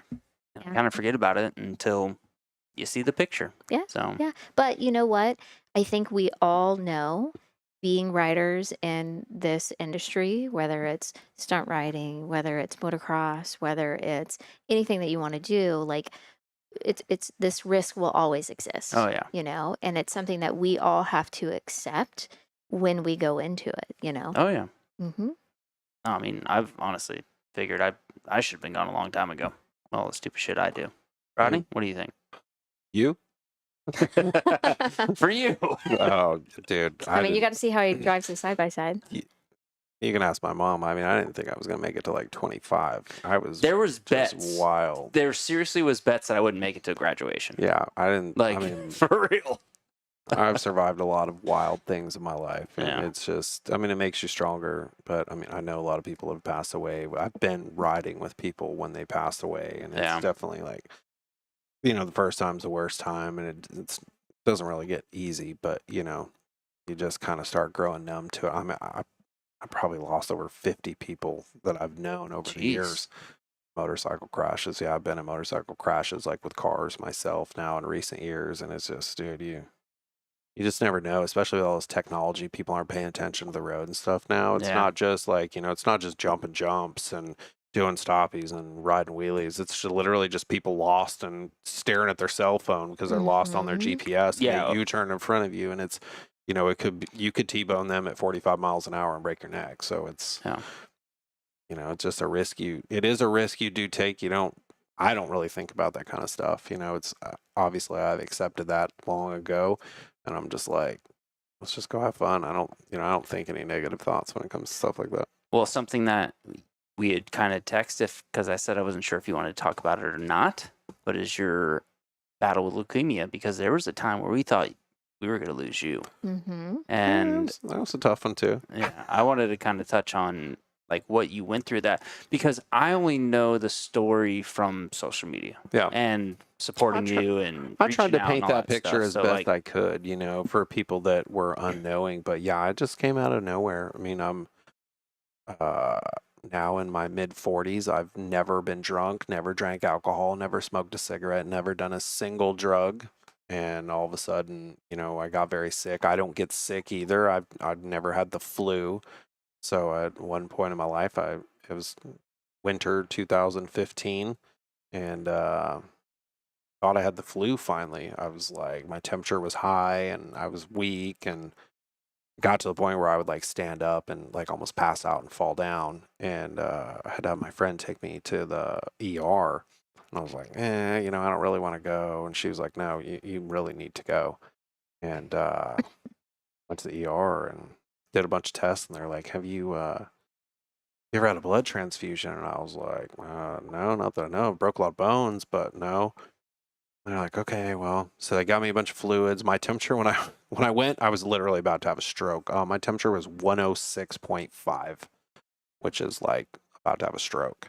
And they got my levels down to a decent amount and kept me overnight. And I was on fluids and stuff. And they came in the next day, and the doctor's like, hey, I'm an oncologist.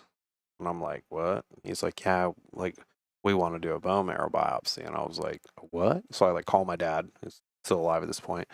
I'm like, there's a doctor here. He wants to do a bone marrow biopsy. And he's like, do what? It's like, you should let him do it.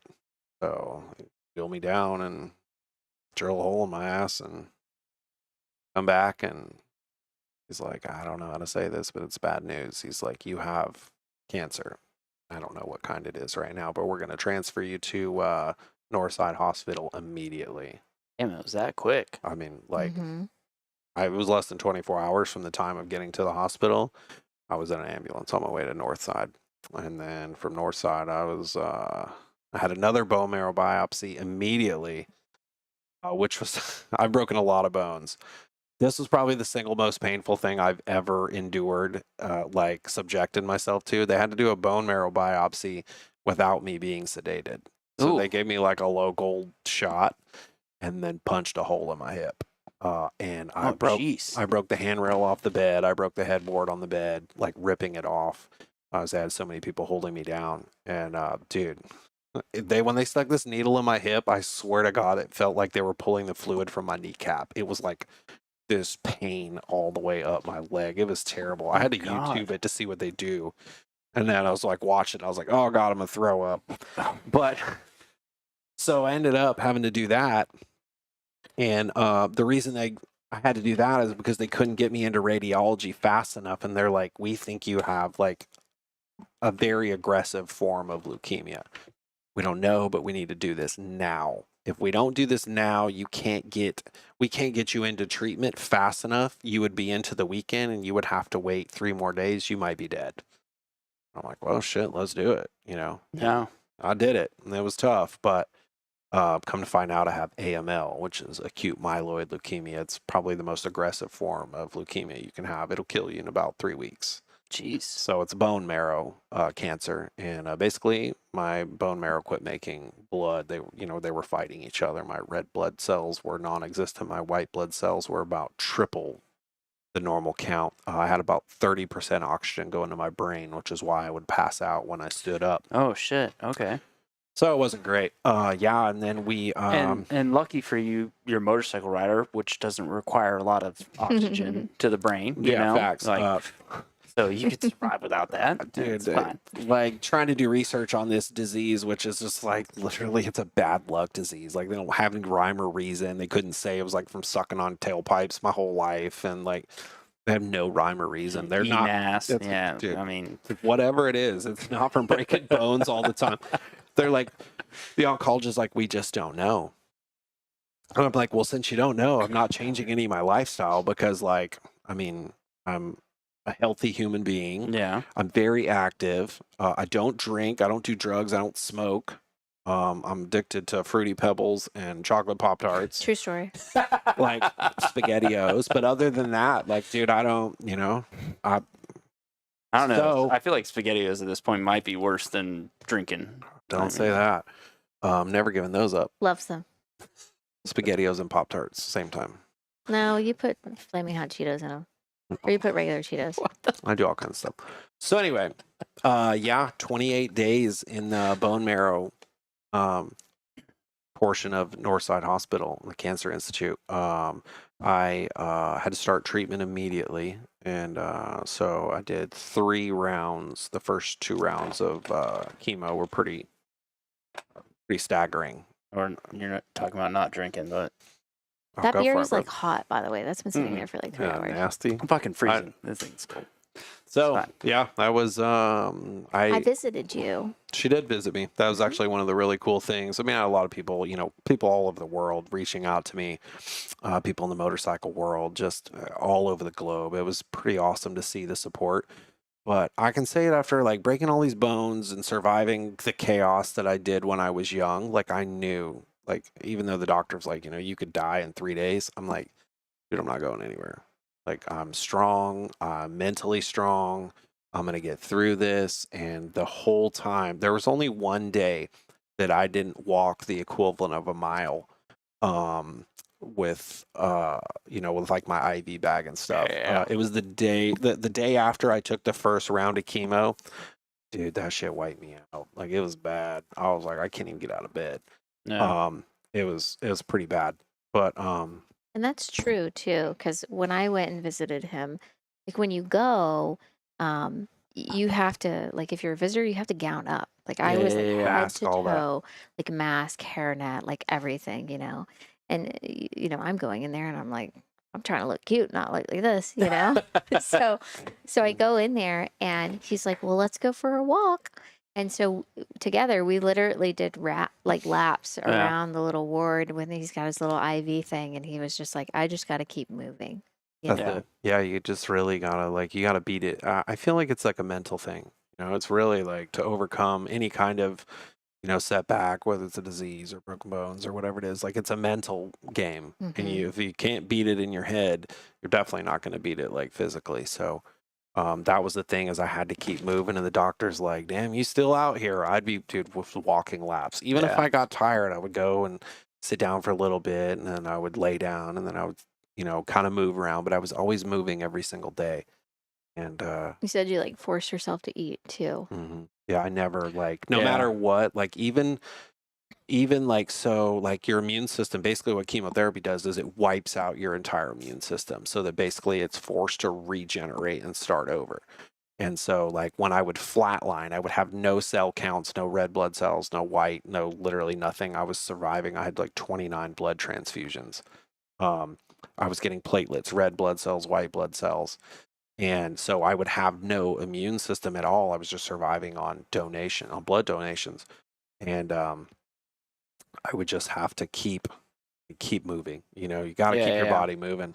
And I would be like, at the time, my mom, who lives in Oregon, she would come. She had come, and you know, obviously to be with me, and I would make them go and bring me food, and I would just, like, whatever I could think of. I mean, it was milkshakes. It was any way to get like nutrients, you know.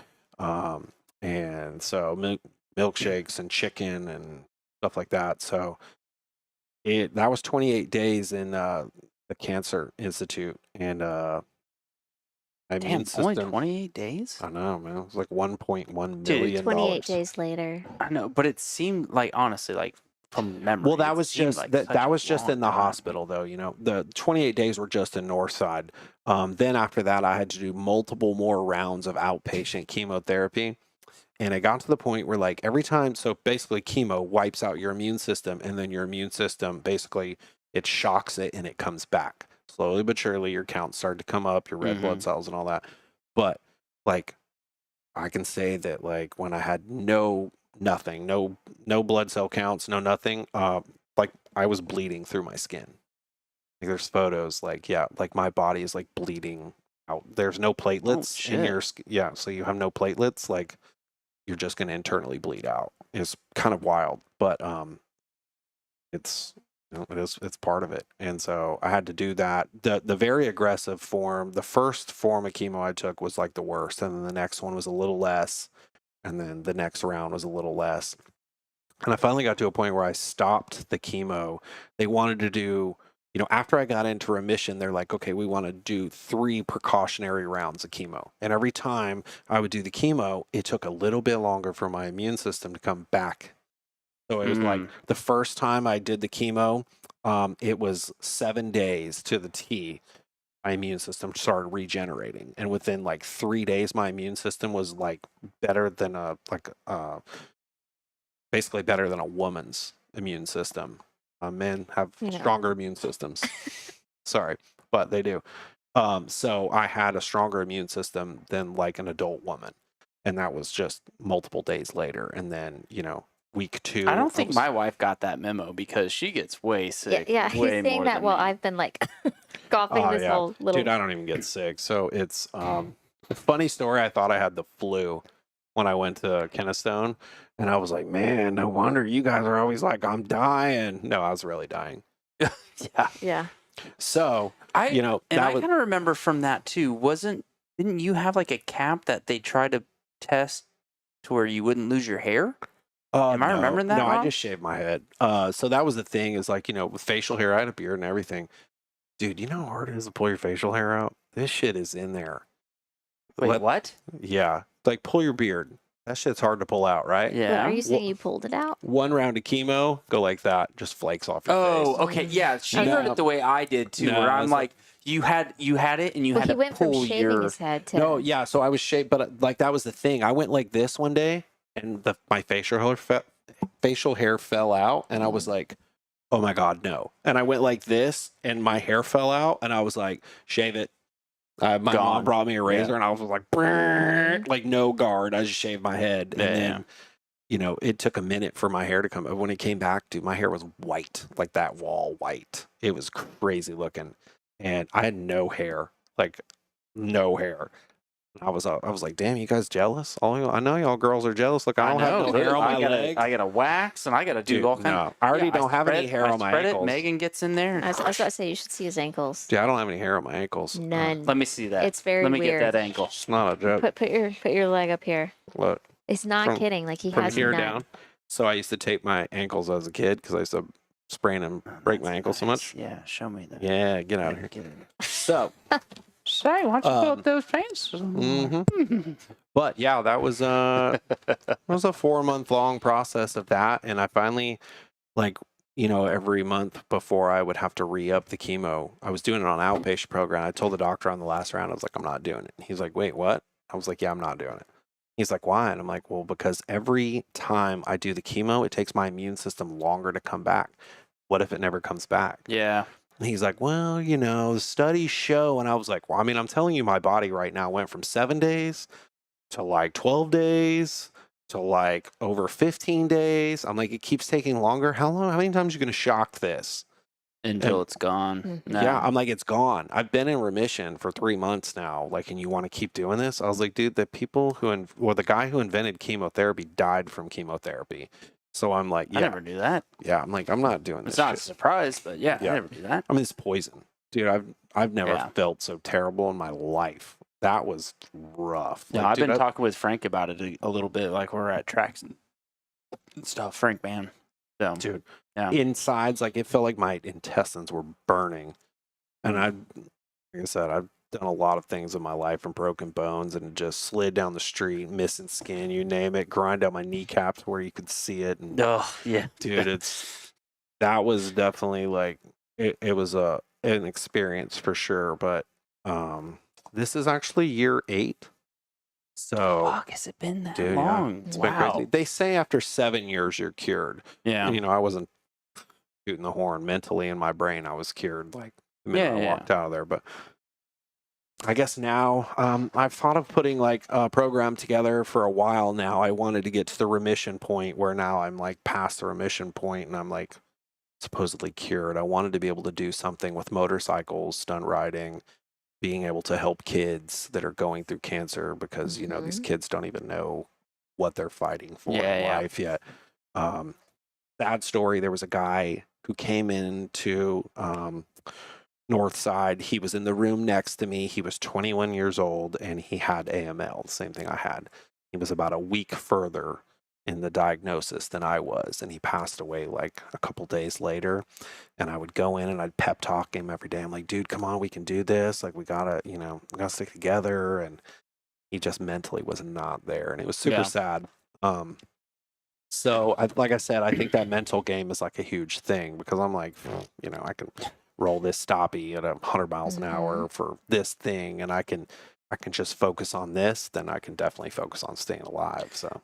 Dude, it's kind of funny, and I didn't want to be one of those shows that talked about books, but there's actually, this will be shocking to you guys. I read books. Oh. Stop it. I know. Are they children's books No, to your son? no, He's they don't. 5. Yeah, some of them have What's your pop-ups reading and other level? things, but no, it's actually a book that talks about a lot of the mental strength with those things. Where I was like, so it's just weird for me to be reading that and you be talking about it at the same time. Like, Yeah, within it's the like a- first, I started reading it a week ago or so. So about I mean, halfway dude, through. I've been so. Like I said, I didn't think I'd probably live past 25 years old. Like, I was I didn't think I'd make wild it when past I 18. was. Yeah. It's, dude. So everything that led me to that point, I'm like, you know what? Like, what's that saying? If he leads you to it, he'll lead you through it. Like, I'm not a big religious guy, but I was like, you know what? This is like, I can get through this. Yeah. And, I think the worst part about going through something so traumatic like that is looking at everyone else that's helpless that can't do anything for you. Yeah. Because all these people, I just see they're so sad and they're all these things that I'm like, look, you got to stop. Like my mom, my dad, everybody, all my friends, they're just so supportive, but they're so sad. And I'm like, come on, you got to do this together. And I'm like, why am I being strong for you guys? Like, we got to do this. So No, and honestly, that's a weird part with me with friends that go through that stuff because it's like, I know they're getting bombarded. Mhm. And a lot of it's from people that are not sincere. Yeah. That truly don't mean it. That they're you know, probably just like, saying it. Yeah, you know, so just like being the nice guy. with things that go through that, I kind of step away to a sense Mm. and honestly wait until almost like later, or it's like calm down time with it, and then I'll reach out to them. Yeah, I do that too. You know? Like when there's a bad thing, unless it's like one of my homies, then I'm reaching out. I'm like, dude, what's up? You need something? Well, Stupid. even so, like to an extent, like I'll just back off a little bit because it there is a becomes lot of overbearing. It's a lot of you know? pressure. I've never answered so many like messages and questions in my life. Yeah, Dude, my Facebook, like Instagram, all these things were it was messages, all the support pouring in, and I appreciated so much. Like that really helps. Like yeah, I already knew I was on top of this. Like I didn't need these people to do that, but it's really nice to have like these people behind your back. Like you can do this, blah, blah, blah. It's such a, you're such a good hope for this, yeah. And so I feel like now, I was actually just telling her this month that, I'd really like to put a program together now that I'm all the way through it and I can 100% say I came out on top. Put a program together to be able to go in. They have these electric bikes now. I could go in and ride wheelies in a hospital. Yep. And I, it wouldn't damage anything, no fuel, no nothing. And so it would be just as safe. Or, do helmet raffle, get all these people, these famous other motorcyclists to sign it and, raffle the helmet off and give it to, Children's Hospital or something like that. Anything. So that's a plug if there's anybody. No, You know. my fucking wheels are already spinning with this shit. So we're gonna do something. You don't Next year really we'll do get. something. Most people don't get the opportunity to do something like this with such a terrible, set of news and then come out on top of it and to try to, be able to do that. Because I can say, like, being on that side, I am mentally strong, but having the support is nice. And having the poor kid who passed away next to me in the room, he didn't have that mental support. Like he just, it wasn't instilled in him. He probably had never done anything like aggressive in his life. And that's okay because those people go through the same thing. But, they need that support and to be able to just go out and do that and be like, look, I came out on top of this because, I was mentally strong about it. Like I know I can do it. And I have the people in my corner to do it. So. And I think that's such a huge piece too. You and I, we were in the hot tub this week actually talking about this because that's what we were talking about. Yeah, which I'm probably have to fucking buy one of those things thanks to you guys. It's You're on welcome, sale, dude. Costco, All of you. $400. Costco the hot tub that's $500 is on sale for $400. That is amazing. Mm-hmm. I don't have to worry about my wife listening to the show because she doesn't fucking listen to it, so I'm good. Oh, well, we'll just go tell her before we leave. But we were talking about how, like if you just keep this, like, calm mental state, it's like you can get through anything. And so, like, if you think about his situation, like, he didn't accept any other option other than just making it through, And so I think if you just kind of keep yourself on that course and on that path, and that's directionally where you're going to go, which it makes sense too, because if you, they talk so much and like research about the physiology of your body, and if you stress and you worry, how it kind of changed the chemical composition of your structure in your body. And so, like, I think a lot of that will play into it. Me, I'm a firm believer in self-fulfilling prophecy too. If you wish it, it'll become it, So she does. She stands out in the yard in the rain. You gotta manifest. I'm like, Who what is this doesn't woman manifest? doing now? My God, I want to post this shit on Instagram. She's out there like, I thought that was a joke. out. That's not a joke. I'm She's like, out there like this. And I I'm don't like, want to work anymore. like, oh my God, what's she doing now? She's like, come out. She goes out there in her bare feet. And I'm like, you're standing in wet dog piss. What are you doing, woman? And you know what? He'll do it with me. I've only done it once. He doesn't want anybody to know this, but he'll do it with me. Look, whatever she wants. I'm such a good boyfriend. I'm just like, whatever you want, babe. Look at that. All this shit I've been through in my life, I'll just stand in the front yard barefooted in the rain. I don't care. You know what? man, If it gets you that's through, great. it gets you through. Yeah. That's it. So yeah, there is a positive from that though. I do hope that's, dude, on top, my plate is just so many motorcycles and so much stuff I want to plan and do, but I really feel like that's just something I should do out of the good of my heart to just be able to travel and promote that kind of stuff, because You should. that's a huge thing. Yeah. It I is. agree. Like my Dude. wheels are spinning. We're gonna come up with something. Dude, it's I can say that I was like $1.1 million in debt from that. It was $38,000 a day in North Holy Side. shit! Yeah, it ain't fun. So now you've joined OnlyFans, and that's how you paid it off. Only Is that- toes, man. You seen the Feet page? pics. feet pics. She takes pictures of my feet. Yeah. No, yeah, I got lucky. I got on a Georgia Cancer State Aid program, and it wiped out a lot of that debt. But obviously, you've got all those outpatient programs. That's something completely separate. That's, Yeah. But you pay those people $20 a month and get them off your ass. You know. Yeah. As That- long as they're getting something in a lot of That's cases. it, Yeah. But Yeah. like, who's ever going to be able to pay off $1.1 million? Literally, dude, I was just dying last month. Thanks for the bill. Like, Yeah. it's pretty obnoxious, but I mean, that's big pharma for you. So one of my medications alone was like $10,000. My friends Huey and a bunch of people put a GoFundMe together for Oh, me. yeah. I remember Yeah. I that. think it got about $11,000 on it. 10,000 of it was for my medications. That was 1 month, which is pretty gnarly when you think about it. Yeah. Like 1 month of antivirals was 10 grand. I'm just like, big pharma, man. Like, I mean, obviously I'm here. I can't say too much, Yeah. but I'm like, man, this is, you see that kind of stuff with insulin and things like that. The price is just, old people can't Yeah, afford yeah. it. And my dad was a diabetic, so he had to have an insulin pump. And I'm like, I get it. But Well, damn, we went into that one pretty hard. I kind of don't know if we should just end there. Or if you got any other good stories to talk about, like bring dude, the mood up a little bit. that is a good story. Yeah. It's That's a literally good that. note to end on. It is, man. It's it's not always like that for everybody, but it was for me, and I feel like it could be for anyone else. It's Yeah. just everybody needs a little coaching, you Yeah. know? Coaching in the mental game. That's it. I look down and see my foot where my kneecap once was after my muscle contracted my leg from shattering my femur. So I was like, "Oh God, how am I getting through this? Please, Lord, make Yeah. my leg the same length." Like, this is terrible to look at. All right. Well, one story that got brought up when you were talking about like gotten road rash and stuff like that clicked for like an early memory for me is I remember I dated this little 100-pound redhead girl in high school, right? I fucking ate shit on my street bike one day and was like, you got to get the gravel out of my skin, right? Like that's what The you have to worst. do with road rash. And you can't do shit too for the pain.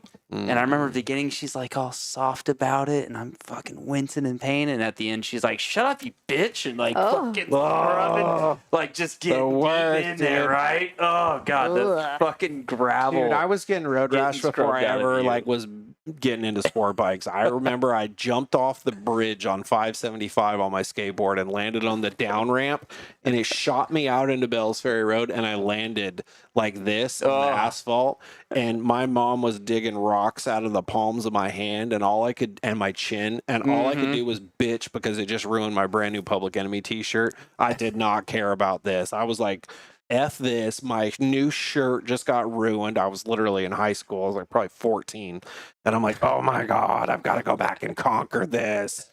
My mom probably thought I was insane for jumping off a bridge and like skateboarding down the off ramp. But I'm like, dude, I don't care about none of this. Yeah. Like, I've got to beat this. And I really probably think I've always said this, skateboarding is my first love. Like it really is. And it taught me everything about like that I needed to get through life, because like you just fall down, get back up, fall down, Yep. get back up. You do something, it's not good enough. You got to do it perfect. And to this day, she can even tell. I watch skateboarding videos every morning. It's like Every morning. I get on YouTube and I watch, and it's Every like night. I make her watch videos of dudes doing the same trick, just eating shit over and over and over.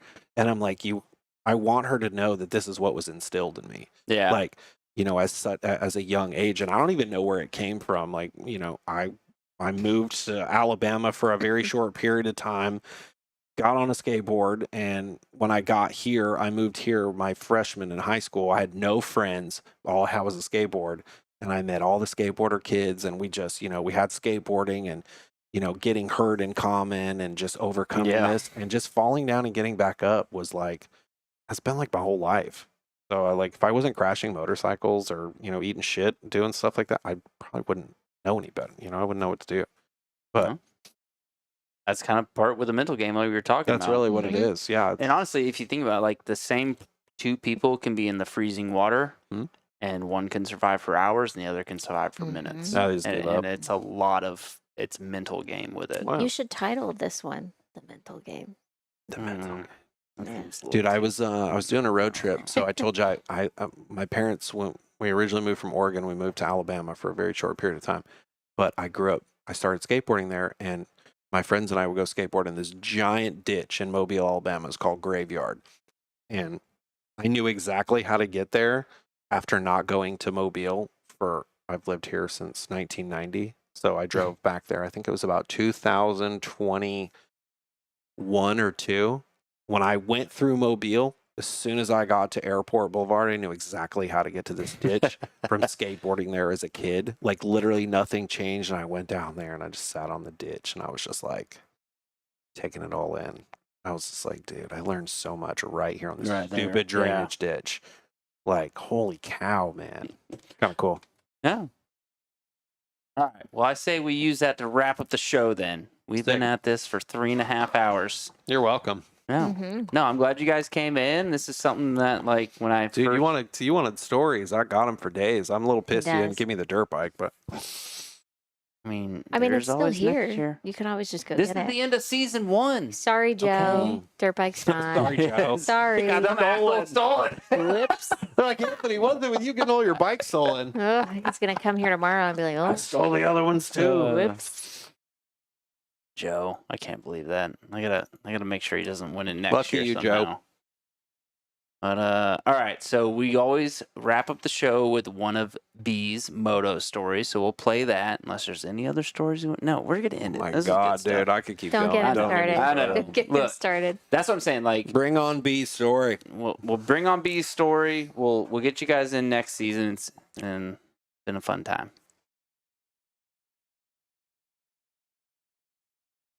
You were supposed to tell me a story today. Oh. Remember? Uh-huh. So tell me a moto story. Once upon a time, me and Frankie were riding a dirt bike inside the house. And accidentally, we crashed into the Christmas tree and it fell over. So what happened after you crashed into it? It fell on the couch, but it did not damage anything. Yeah. So whose fault was it that it ran into the Christmas tree? Frankie. Oh, you're gonna blame Frankie for that? Well, How is it her fault? Does she have thumbs? Well, me and Frankie. Oh, okay. So it was both your guys' fault. I figured maybe Frankie licked your eyeball and that caused you to run into the tree. Well, she did that, and then I started to fall backwards, and then I kept going, and then I did a wheelie right into the Christmas tree. And what happened after that?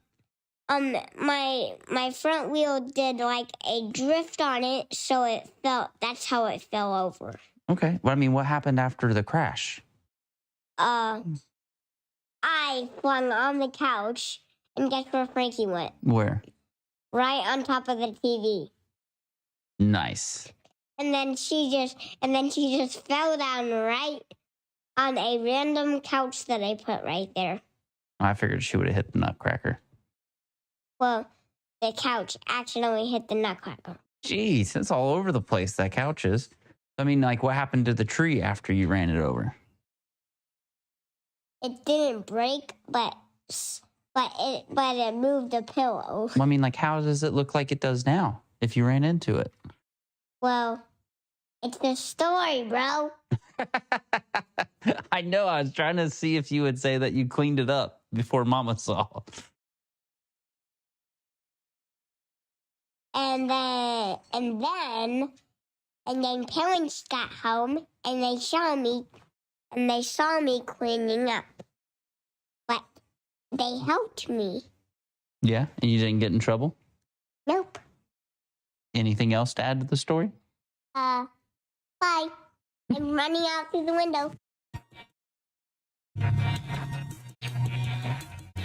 You wanna talk about a lead thing? I have got started in the darkness with cups and rolling dice. We get no fucks now, who thinks twice, yeah. And when this whole takes slower, feel like I was trying to shake Hold on to what we knew. It can try, but it never break us. It can try, but it never break us.